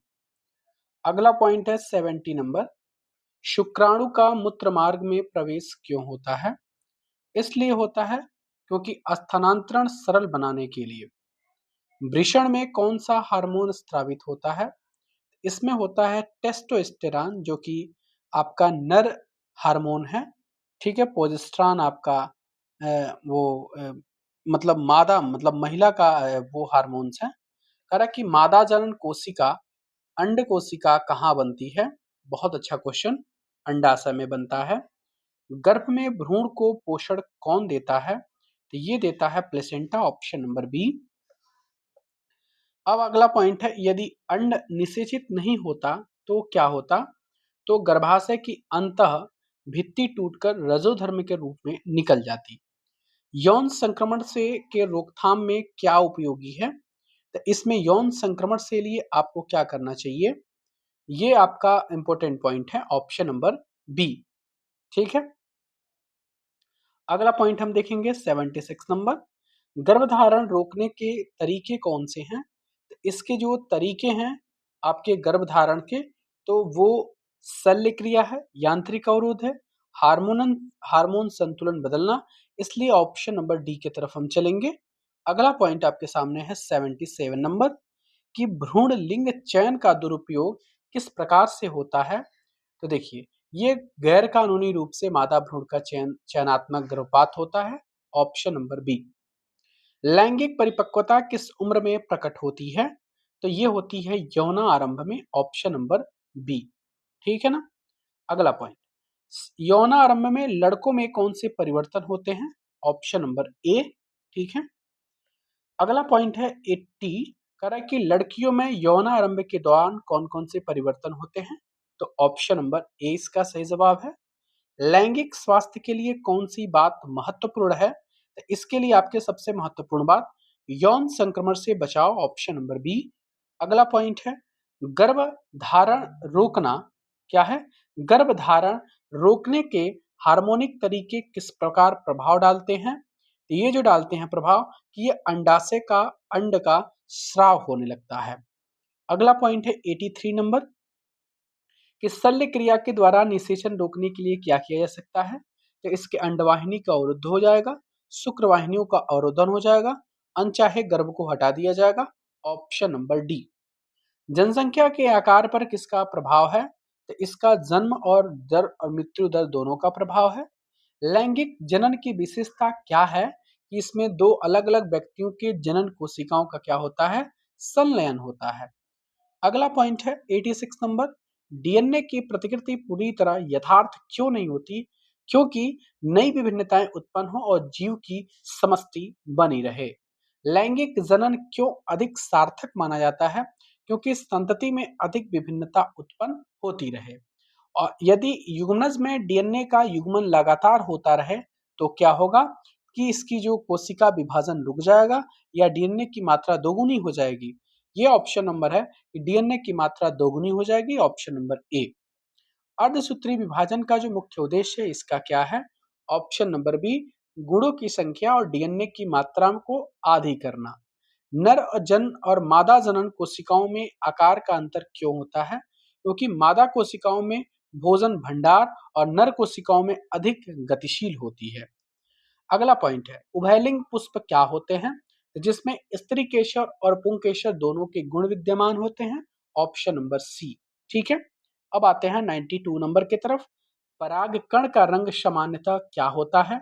तो परागकण की बात करेगा तो हमेशा का हमेशा पीला दिखाई देगा। परागकण को वर्तिताग्र से अंडाशय तक पहुंचने के लिए क्या बनता है? अच्छा पॉइंट है ये बनता है आपका नलिका, ऑप्शन नंबर बी। कह रहा है कि स्वपरागण और परपरागण में क्या अंतर है? देखिए, स्वपरागण में परागण उसी पुष्प के वर्तिकाग्र पर होता है और परपरागण में क्या होता है? किसी दूसरे मतलब अन्य पुष्प पर जाकर के होता है। अंडाशय में स्थित अंड कोशिका का निषेचन किससे होता है? इसका निषेचन किससे होता है? तो इसका निषेचन होता है परागण से। ठीक है ना। निषेचन के पश्चात युग्मनज में क्या बनता है? इसमें बनता है आपका भ्रूण, ऑप्शन नंबर बी। प्लेसेंटा का मुख्य कार्य क्या है? तो प्लेसेंटा का यही कार्य है कि भ्रूण को भोजन और ऑक्सीजन प्रदान करना, ऑप्शन नंबर ए। 98 नंबर की तरफ बढ़ते हैं। 98 नंबर है, यदि अंड निषेचित नहीं होता तो क्या होता? तो ये आपका अंतःभित्ति टूटकर रजोधर्म के रूप में निष्कासित होती है। ऋतुस्राव की जो अवधि होती है मेंस्ट्रुएशन साइकिल का, वो कितनी होती है? 2 से लेकर के 8 दिन तक, ऑप्शन नंबर बी। यौन संक्रमण से रोकथाम के लिए आप क्या कर सकते हैं? इसके लिए ऑप्शन नंबर बी सही जवाब है। 101 है, गर्भ धारण रोकने के हार्मोनिक उपाय किस पर प्रभाव डालते हैं? तो जिसका जो हार्मोनिक उभाव है वो अंडों का मोशन रोक देते हैं, है ना? Option number A. कह रहा है कि शल्य क्रिया के द्वारा निषेचन रोकने के उपाय क्या हैं? ये ऑप्शन नंबर डी रिपीट हो गया है, आप इसको छोड़ दीजिएगा। ये भी रिपीट है, आपको सही मिल जाएगा उसमें। ये देखिए, कह रहा है कि यौनारंभ जिसको हम प्यूबर्टी एज बोलते हैं किसके लिए महत्वपूर्ण है? इसमें लैंगिक परिपक्वता और जनन की क्षमता होने लगती है। अगला पॉइंट है 105 नंबर, ये भी रिपीट पॉइंट है 105 नंबर। ये ऑप्शन नंबर बी इसका है, इसका ऑप्शन नंबर बी है, रिपीट है, सॉरी माफी चाहता हूं। इसमें आपको पीडीएफ में मैंने हटा दिया है उसको, फिर दोबारा देखिए इसमें क्या होता है। अगला पॉइंट कह रहा है कि लैंगिक परिपक्वता का संकेत क्या है? कि बालों, आवाज, जनन अंगों में परिवर्तन होना, ऑप्शन नंबर बी। मानव नर तंत्र में कौन सा अंग शुक्राणु का उत्पन्न करते हैं? तो ये होता है वृषण, टेस्टोस्टेरॉन यहाँ से निकलता है। शुक्राणु का मुख्य कार्य क्या है? तो शुक्राणु का मुख्य कार्य है कि मादा युग्मक तक पहुंचकर वहां पे निषेचन करना। मादा जनन तंत्र अंग में अंड कोशिका कहाँ बनती है? तो ये बनता है अंडाशय में, ऑप्शन नंबर सी। गर्भाशय का मुख्य कार्य क्या है? तो भ्रूण का पोषण और वृद्धि या केवल हार्मोन का उत्पादन? क्या होना चाहिए इसमें? इसका जो सही आंसर है कि भ्रूण का पोषण और वृद्धि। भ्रूण को मां से पोषण कौन देता है? तो ये बार बार रिपीट क्यों हो रहा है भाई? कह रहा कि यदि निषेचन नहीं होता तो अंडाशय में क्या होता? ये गर्भाशय की अंतःभित्ति टूट करके रजोधर में निकल जाती। देखिए एक्चुअली हो सकता है कि पेज पे आया हो तो पेज से मैंने फिर दिमाग से उतर गया हो, क्योंकि बहुत सारे क्वेश्चंस होते हैं, इसलिए मैंने इसको इंपॉर्टेंट लगकर फिर से दोबारा उसको ऑप्शन जनरेट कर लिया हो। कह रहा है कि लैंगिक स्वास्थ्य में किन बातों पर ध्यान देना आवश्यक है? एक ही आपका जो संक्रमण से सुरक्षा और जनन स्वास्थ्य। गर्भधारण रोकने के लिए यांत्रिक जो उपाय है वो कापर्टी और कंडोम है, ठीक है। अगला पॉइंट कह रहा है कि भ्रूण का जन्म कब होता है? तो भ्रूण का जन्म आपका होता है जो आपका गर्भाशय की पेशियों के लयबद्ध संकुचन से, option number A. Option number A. 117 number है, बस पहुंच गए हम आप। कह रहा है कि मानव में निषेचन कहाँ होता है? तो मानव में निषेचन आपके फैलोपियन ट्यूब में, यानी मादा जनन अंग में फैलोपियन ट्यूब होता है, उसके द्वारा होता है। यौन संक्रमण किस प्रकार फैलते हैं? यौन संक्रमण आपके यौन संपर्क के माध्यम से फैलते हैं। 119 कह रहा है कि भ्रूण को मां से किस पदार्थों की आवश्यकता होती है? ग्लूकोज, ऑक्सीजन और अन्य पोषक तत्वों का। जनसंख्या आकार पर मुख्य प्रभाव क्या डालता है? तो जन्म दर और मृत्यु दर। इसी के साथ ही चैप्टर नंबर 7 तक कंप्लीट किए। अब आते हैं हम चैप्टर नंबर 8। चैप्टर नंबर 8 कह रहा है अनुमानसिकता। ठीक है, सबसे पहले हम अभ्यास के प्रश्नों को हम देखते हैं। चलिए आइए स्टार्ट करते हैं। पहला पॉइंट आपके सामने है कि मेंडल ने एक प्रयोग में एक लंबे मटर के पौधे को बैगनी पुष्प थे, उसका संकरण बौने पौधे के जिनके सफेद पुष्प थे उससे उन्होंने कराया। उसके बाद से इसकी संतति के सभी पौधों में पुष्प बैगनी रंग के थे, परंतु उनमें से लगभग आधे बौने थे। इससे कहा जा सकता है कि लंबे जने पौधों की जो आनुवंशिक रचना थी वो क्या थी? तो वो थी capital T small T capital W. यानी ऑप्शन नंबर किस में दिख रहा है? तो ऑप्शन नंबर सी में दिख रहा है। ठीक है। अगला पॉइंट है कि एक अध्ययन से पता चला कि हल्के रंग की आंखों वाले बच्चों के जो जनक हैं उनकी आंखें भी हल्के रंग की होती हैं। इसके आधार पर हम क्या कह सकते हैं कि आंखों के हल्के रंग का जो लक्षण प्रभावी है या अप्रभावी है? अरे भैया जब हैं तो जाहिर सी बात है प्रभावी हैं ये। ठीक है, करेंगे। सभी बच्चों में अपने माता पिता के लक्षण प्रकट होते हैं, यानी प्रभावी हैं। माता पिता के हल्के रंग की आंखों का बच्चों में आ जाना यह स्वाभाविक है।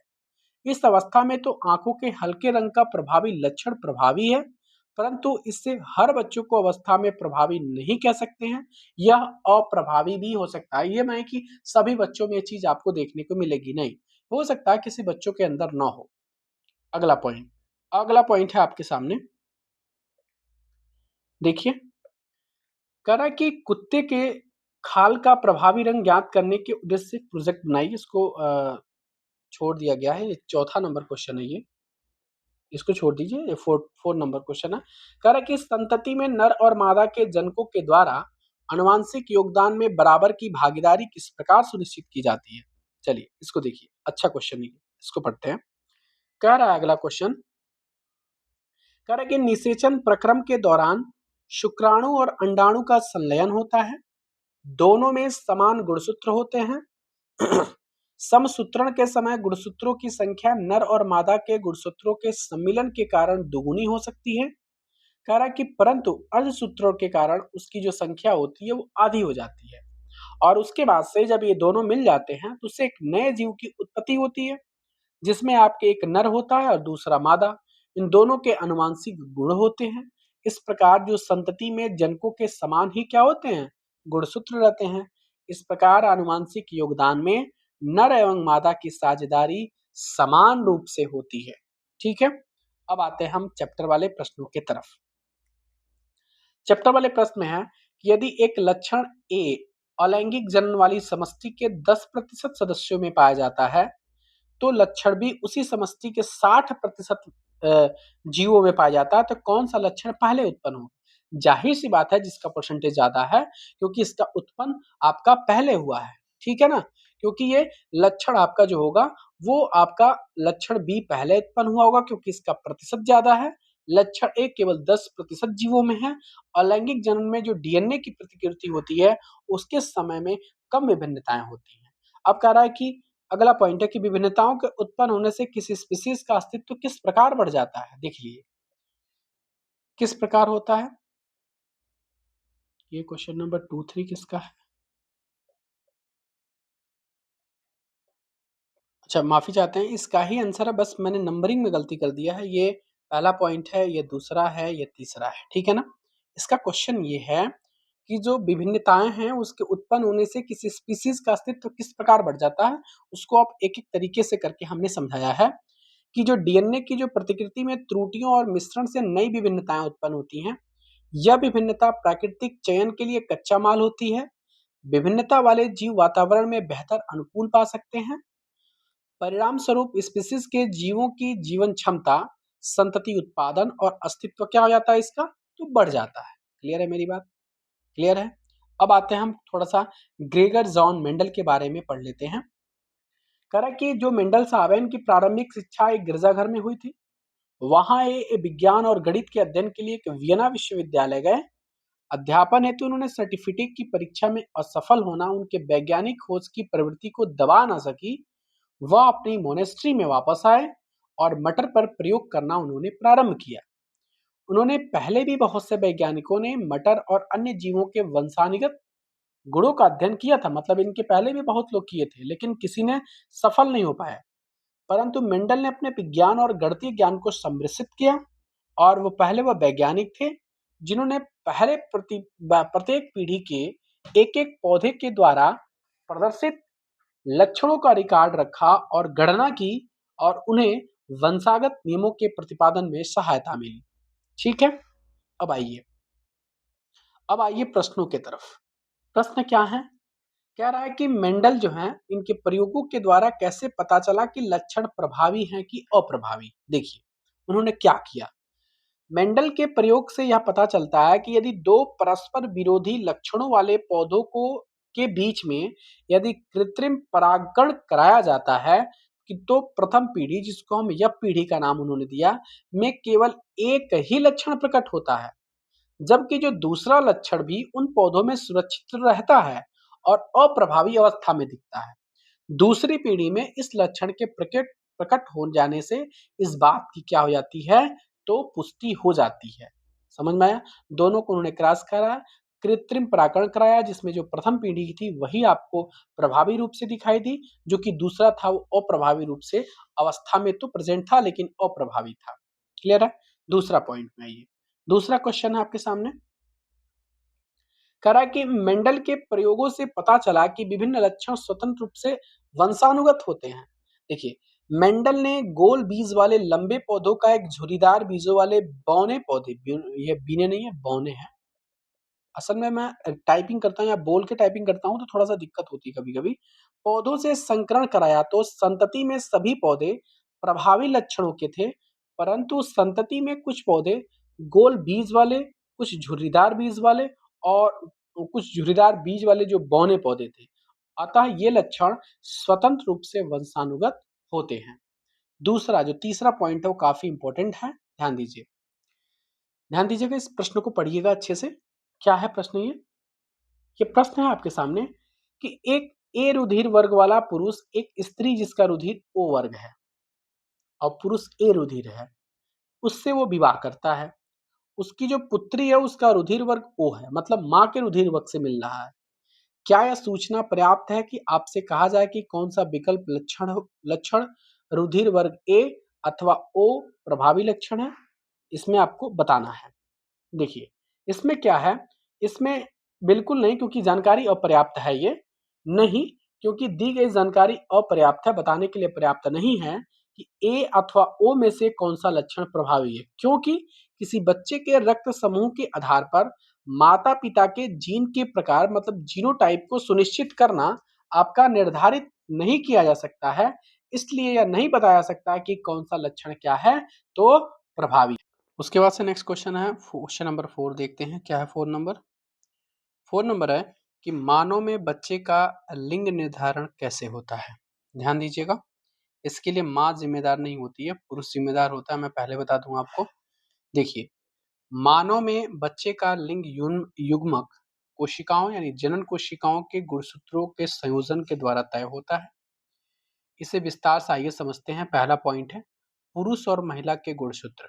जैसे आपको हम बता दें कि पुरुष में जो होता है वो एक्स वाई, जो नर जनन कोशिका स्पर्म एक्स या वाई दे सकती है।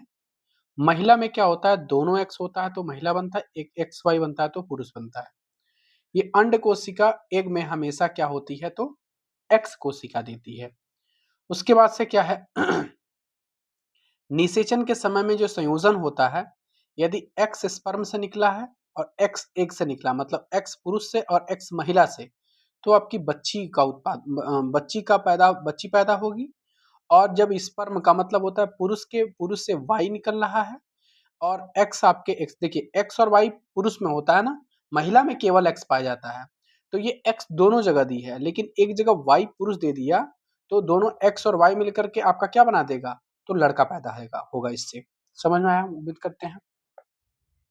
अब इस चैप्टर से आपने क्या सीखा है? देखिए, जनन के समय उत्पन्न विभिन्नताएं वंशानुगत हो सकती हैं। इन विभिन्नताओं के कारण जीवन की उत्तरजीविता में वृद्धि हो सकती है। लैंगिक जनन वाले जीव में अभिलक्षण यानी ट्रेट के जीन के प्रतिरूप यानी कॉपीज होती है। इन प्रतिरूपों के एक समान न होने की स्थिति में जो अभिलक्षण व्यक्त होता है उसे प्रभावी लक्षण या अन्य को प्रभावी लक्षण अप्रभावी लक्षण कहते हैं। विभिन्न लक्षण जिसकी जो किसी जीव में स्वतंत्र रूप से वंशानुगत होते हैं, संतति में नए संयुग उत्पन्न होते हैं। विभिन्न स्पीशीज में लिंग निर्धारण के कारण कारक भिन्न होते हैं। मानव में संतान का लिंग इस बात पर निर्भर करता है कि पिता से मिलने वाले गुणसूत्र एक्स तथा वाई, यानी एक्स का मतलब कि लड़कियों से और वाई लड़कों से किस प्रकार के हैं। ठीक है ना, मतलब पिता से क्या मिल रहे हैं, एक्स मिल रहे हैं कि वाई मिल रहे हैं, क्योंकि इनमें दो है, डिपेंड यही करेगा कि एक्स मिल रहा है कि वाई मिल रहा है। महिला में तो केवल एक्स है, वो तो एक्स ही देगी हमेशा। तो अब पुरुष से क्या स्पर्म निकल रहा है, एक्स निकल रहा है कि वाई निकल रहा है, जो निकलेगा एक्स एक्स निकलेगा तो एक्स निकलेगा, तो वहां से एक्स मिल करके आपकी लड़की पैदा होगी। और आदि पुरुष से आपकी वाई स्पर्म निकल रहा है तो वाई उस एक्स से कनेक्ट होकर के आपकी लड़का पैदा होगा। ठीक है ना, तो इसमें जो लड़की पैदा होती है इसमें माँ का कोई भी रोल नहीं, ये पुरुष का रोल है। ठीक है ना, लोग बहुत दोषारोपण देते हैं कि ये लड़की केवल लड़की हो रही है, लड़की हो रही है, तो ये गलत धारणा है, ये पुरुषों के अंदर ये कमी है। अगला पॉइंट, अब अगला फेवरेट टॉपिक आपका एमसीक्यू फॉर्मेट। अगला पॉइंट देखिए, पहला क्वेश्चन आपके सामने कि जनन प्रक्रम के दौरान नए जीवों में उत्पन्न होने वाली जो विभिन्नताओं के बारे में निम्नलिखित में से कौन सा कथन सही है? इसमें ऑप्शन नंबर बी यानी लैंगिक जनन में अधिकतम विभिन्नताएं उत्पन्न होती हैं, अलैंगिक में नहीं होती हैं। गन्ने के खेत में व्यक्तिगत पौधों में विभिन्नताओं की कमी का मुख्य कारण क्या है? इसका कारण यही है, अलैंगिक जनन। ठीक है ना, मानव और अधिकतर जंतु में व्यक्तिगत स्तर पर विभिन्नताएं क्यों देखी जाती हैं? इसलिए क्योंकि इसमें लैंगिक जनन के कारण। Option number B. Question number 4 है, अलैंगिक जो जनन होते हैं उसमें संतति में सॉरी, क्वेश्चन नंबर 4 पे थे ना। अलैंगिक जनन में जो होता है संतति में विभिन्नताओं के लिए कौन सा कारण जिम्मेदार है? इसमें जो कारण होगा उसका वो डीएनए की प्रतिकृति के समय न्यून त्रुटियां। प्राकृतिक चयन के आधार पर जीवों की विभिन्नताओं का महत्व क्या है? इसका महत्व यही है कि जीवों की अस्तित्व संभावना बढ़ती है। अगला पॉइंट देखिए। अब अगला पॉइंट है पॉइंट नंबर 6। कह रहा है कि प्राकृतिक में, अच्छा पॉइंट नंबर 5 है, हाँ, कह रहा है कि प्राकृतिक चयन के आधार पर जीवों की विभिन्नताओं का महत्व क्या है? इसका महत्व यही है कि इसमें जीवों की अस्तित्व संभावना बढ़ती है। यदि किसी लक्षण ए, ये तो हो गया ना, इसमें इसका ऑप्शन नंबर बी होगा, ठीक है ना, क्योंकि इसमें पहले ये मैंने एमसीक्यू फॉर्मेट में भी कराया था। कह रहा कि विभिन्नताओं के उत्पन्न होने से किसी स्पीशीज का अस्तित्व किस प्रकार बढ़ता है? तो ये जो बढ़ता है वो जीवों को पर्यावरणीय लाभ मिलता है। आनुवंशिकता का सबसे महत्वपूर्ण परिणाम क्या है? तो इसका परिणाम है कि संतति में जीवों का समान रूप से डिजाइन होता है, ऑप्शन नंबर बी। अब आते हैं क्वेश्चन नंबर 9 की तरफ। कक्षा के छात्रों के कान के अवलोकन पर कौन सा निष्कर्ष निकाला जा सकता है? तो ये निष्कर्ष निकाला जा सकता है कि मानव समष्टि में स्वतंत्र और जुड़े कर्णपाली दोनों पाए जाते हैं। कर्णपाली के प्रकार के वंशागति का अध्ययन किस आधार पर किया जा सकता है? जो छात्र के जनक के लक्षण, यानी ऑप्शन नंबर बी, ठीक है ना, ऑप्शन नंबर बी। अगला पॉइंट देखिए 11 नंबर। मेंडल ने मटर के पौधे पर अपने प्रयोग को क्या किया? उन्होंने प्रयोग को जो आपका किया वो था कि लक्षणों को वंशागति के नियम जानने के लिए, ठीक है। अगला पॉइंट 11 नंबर हो गया। 12 नंबर। मेंडल के प्रयोग में F1 पीढ़ी के मटर पौधे किस प्रकार के थे? तो इसके जो पौधे थे वो सभी के सभी लंबे थे। F2 के जो लंबा और बौना पौधा किस अनुपात में पाया गया? तो लगभग 3/4 लंबे और 1/4 बौने। 14 नंबर है। मेंडल के अनुसार लैंगिक जनन के द्वारा उत्पन्न F1 जीवों में किसी भी लक्षण की दो प्रतिकृतियां किस प्रकार की होती हैं? तो ये जो होंगी वो समान या भिन्न, यानी जनक पर निर्भर करेंगी। कह रहा है कि उत्तरोत्तर पीढ़ियों में विविधता किस प्रकार उत्पन्न होता है? ये होता है लैंगिक जनन से अधिक, ठीक है। अगला पॉइंट है अगला पॉइंट है कि कौन सा कथन मेंडल के मटर के प्रयोगों के आधार पर सही है? इसका जो सही जवाब है वो ऑप्शन नंबर सी, यानी प्रत्येक संतति में दो विकल्प होते हैं जो पैतृक डीएनए पर निर्भर करते हैं। कक्षा में कर्णपाली के प्रतिशत ज्ञात करने का उद्देश्य क्या है? इसका उद्देश्य ये है कि इसके लक्षणों की जो वंशागति के संभावित नियम हैं उनको अनुमान लगाना। मानव में वंशागत के लक्षणों का अध्ययन क्यों महत्वपूर्ण है? इसलिए कि लक्षणों की समानता और विभिन्नताओं का पता लगाने के लिए। 19 नंबर 19 नंबर है कि मेंडल ने अपने प्रयोगों में किन लक्षणों वाले मटर के पौधों को लिया था? तो ये लिए थे जो गोल झुर्रीदार बीज, लंबे बौने पौधे थे, सफेद बैगनी फूल वाले थे, ये ऑप्शन नंबर सी। लैंगिक जनन और अलैंगिक जनन में विभिन्नताओं की तुलना में सही कथन कौन सा है? देखिए इसका जो सही कथन है वो है आपका लैंगिक जनन अधिक विभिन्नताएं उत्पन्न करता है। 21 नंबर है। अलैंगिक जनन में उत्पन्न संतति के जीवों में विभिन्नताओं की तुलना समानता क्यों अधिक होती है? क्योंकि डीएनए प्रतिकृति के समय न्यून त्रुटियां होने के कारण। अगला पॉइंट, लैंगिक जनन के द्वारा उत्पन्न विविधता अलैंगिक जनन की तुलना में अधिक क्यों होती है? इसका जो सही आंसर होगा वो होगा कि लैंगिक जनन में माता पिता दोनों के लक्षण संतति में मिश्रित होते हैं। अगला पॉइंट है प्राकृतिक चयन का जैव विकास में क्या योगदान है? ये योगदान है कि उत्तम परिवर्त का चयन करना और स्पीशीज के अस्तित्व को बढ़ाना। अगला पॉइंट देखिए, अलैंगिक जनन वाली पीढ़ियों में विभिन्नताओं की स्थिति किस प्रकार से दिखाई गई है? न्यून अंतर है जो डीएनए की प्रतिकृति के त्रुटियों के कारण उत्पन्न हुआ है। अगला पॉइंट देखिए, 25 नंबर है, जो आपकी एक्टिविटी है ना, उसी एक्टिविटी से हमने उस एक्टिविटी को नॉमिनेट करके यहाँ से लिया है कि यदि आप उसको क्रॉस वेरीफाई भी करना चाहते हैं तो आप इस प्रश्नों को जाकर के चित्र नंबर 8.1 को देखेंगे और आप वहां पे इसका अनुमान लगा सकते हैं। कोई फर्जी का क्वेश्चन नहीं दिए हम, कहने मतलब ये। अगला पॉइंट 25 नंबर कह रहा है कि लैंगिक प्रजनन की उत्पत्ति संतति में विभिन्नताओं का स्तर किस प्रकार का होता है। ये होता है आपके विभिन्नता अपेक्षाकृत अधिक। किसी स्पीशीज में विभिन्नताओं के आधार पर अस्तित्व बढ़ाने का कौन सा उदाहरण दिया गया है। इसका उदाहरण है कि उष्णता सहन करने वाले जीव अधिक गर्मी से बचते हैं। वंशागत लक्षण क्या हैं? जो संतति में दिखाई देने वाले जो लक्षण होते हैं जो माता पिता से प्राप्त होते हैं। ऑप्शन नंबर बी, मानव शिशु में आधारभूत लक्षण होने के बावजूद पूर्ण रूप से अपने जनक जैसा न होना किस कारण होता है। ये होता है लैंगिक जनन के कारण विभिन्नताएं। अगला है 29 नंबर, छात्रों के कान के अवलोकन का मुख्य उद्देश्य क्या है। इसका उद्देश्य यही है कि कौन सा होगा इसका सही ऑप्शन, एक बार रीड करिए दोबारा। ये होगा, हाँ, स्वतंत्र और जुड़े कर्णपाली की प्रतिशत की गणना करना। कर्णपाली के प्रकारों और उनके जनक से मिलाकर देखने का उद्देश्य क्या है। वंशागति के संभावित नियम का सुझाव देना। ठीक है ना।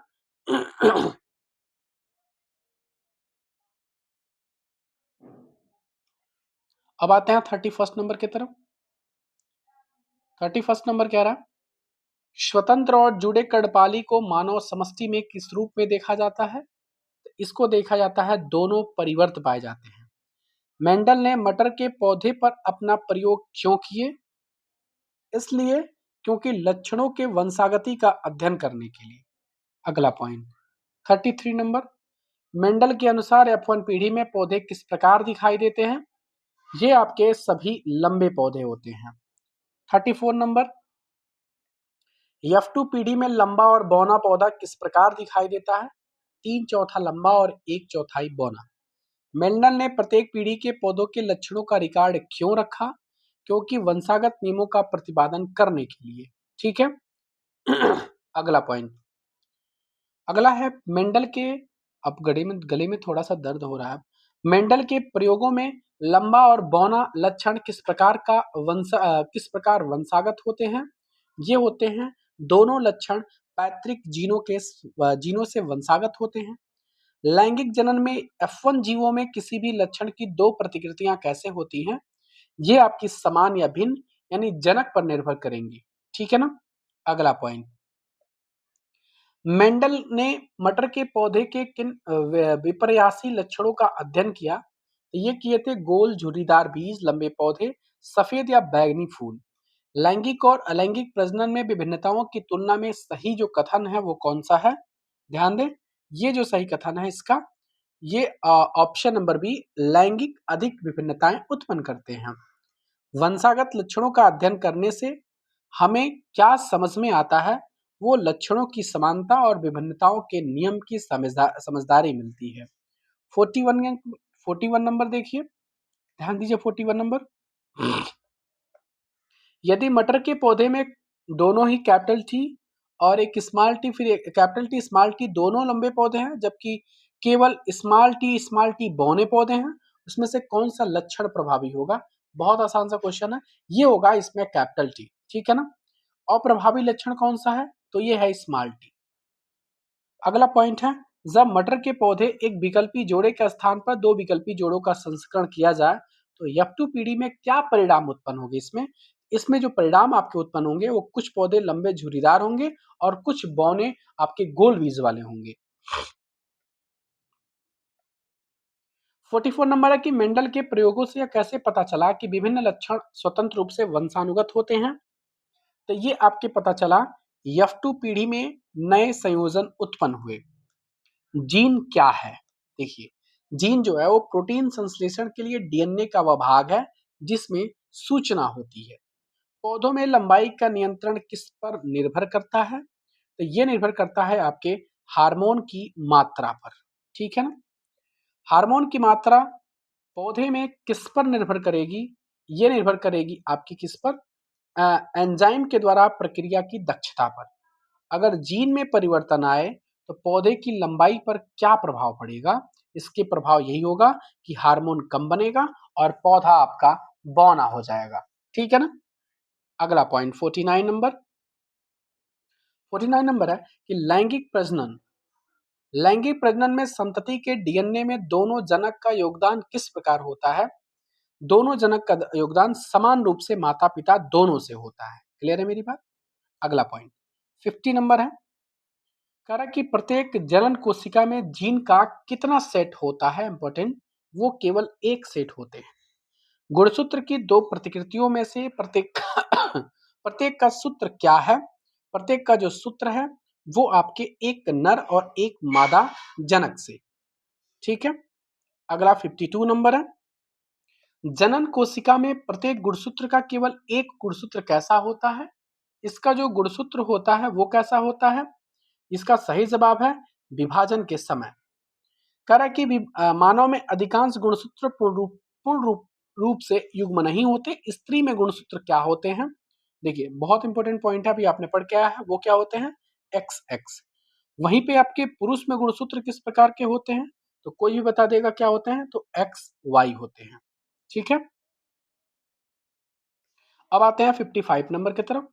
बच्चों का लिंग निर्धारण किस पर निर्भर करता है? तो एक आपका निर्भर करता है केवल पिता से मिलने वाले गुणसूत्र पर या मात्रा से मिलने वाले गुणसूत्र पर। कौन सा होगा? लिंग का निर्धारण किया जाएगा तो केवल पिता का गुणसूत्र देखेंगे। ठीक है ना? यदि पिता से एक्स गुणसूत्र मिलता है तो संतति का लिंग क्या होगा? तो बताओ, पिता से एक्स और माता में एक्स होता है, तो एक्स और एक्स मिलकर के क्या बना लिया? तो लड़की। Option number B. चलिए, अब कह रहा है कि पिता से यदि वाई गुणसूत्र मिला है तो माता के पास तो एक्स होता ही है, तो इससे क्या बन जाएगा? तो लड़का। Option number A. मेंडल के प्रयोगों से कैसे पता चला कि लक्षण प्रभावी है या अप्रभावी है?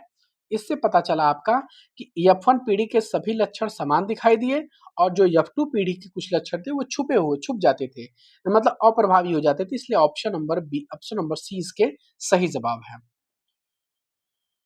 अब ये कह रहा है एक ए रुधिर वर्ग वाला पुरुष और ओ रुधिर वर्ग वाली स्त्री की जो पुत्री का रुधिर वर्ग ओ है, तो इससे क्या निष्कर्ष निकाला जा सकता है? इसमें ए प्रभावी लक्षण होगा कि ओ प्रभावी लक्षण होगा, कि सूचना पर्याप्त है कि नहीं है? इसमें कोई भी सूचना पर्याप्त नहीं है, इसलिए हम इसको क्या बोल सकते हैं कि इसमें सूचना पर्याप्त नहीं है। अभी आपने देखा भी था। एक मिनट, इसका सही आंसर मेरे ख्याल से ओ प्रभावी होना चाहिए, क्योंकि ओ वर्ग वाली जो ओ हमेशा डोनर होता है ना? लेकिन हमने आंसर तो अभी स्टार्टिंग में पढ़ा था। चलिए इसको दोबारा हम देखते हैं अभी। वैसे सही है आपका, सूचना पर्याप्त नहीं, ऑप्शन नंबर सी।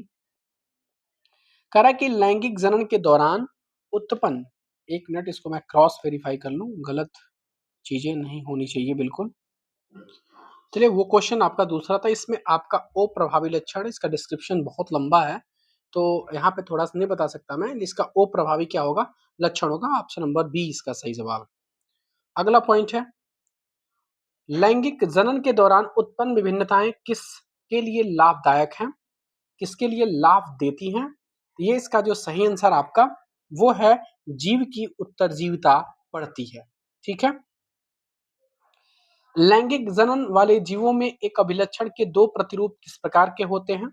दो लक्षण के जो प्रतिरूप होंगे वो आपके कभी भी समान कभी असमान, मतलब कभी भिन्न कभी अभिन्न। ठीक है ना? अगला पॉइंट 62 नंबर है, विभिन्न लक्षण किसी जीव में किस प्रकार वंशानुगत होते हैं? तो इसका जो सही आंसर है स्वतंत्र रूप से होते हैं। संतति में नए संयोग से कैसे उत्पन्न होते हैं? संतति में नए संयोग कैसे उत्पन्न होते हैं? इसका सही जवाब है वो लैंगिक प्रजनन में जीन के पुनर्संयोजन से। 64 नंबर है कि विभिन्न स्पीसीज में लिंग निर्धारण पर कौन से कारक प्रभाव डालते हैं? इसके जो प्रभाव कारक है वो आनुवांशिक और पर्यावरणीय दोनों। क्लियर है? अब है 65 नंबर, कह रहा है कि मानव में बच्चे का लिंग किस बात पर निर्भर करता है? तो ये आपके जो बात पर निर्भर करेगा वो पिता से मिलने वाले गुणसूत्र पर, कि क्या पिता से एक्स गुणसूत्र मिल रहा है कि वाई गुणसूत्र मिल रहा है। ये ऑप्शन नंबर बी। ठीक है ना? प्लीज यदि सच में आप लोगों को ये वीडियो पसंद आ रही ना, तो लाइक का बटन जरूर प्रेस कर दें, सब्सक्राइब कर ले चैनल को, कि वीडियो आपको मिलती रहे, नोटिफिकेशन जरूर आइकन प्रेस करिएगा। चलिए।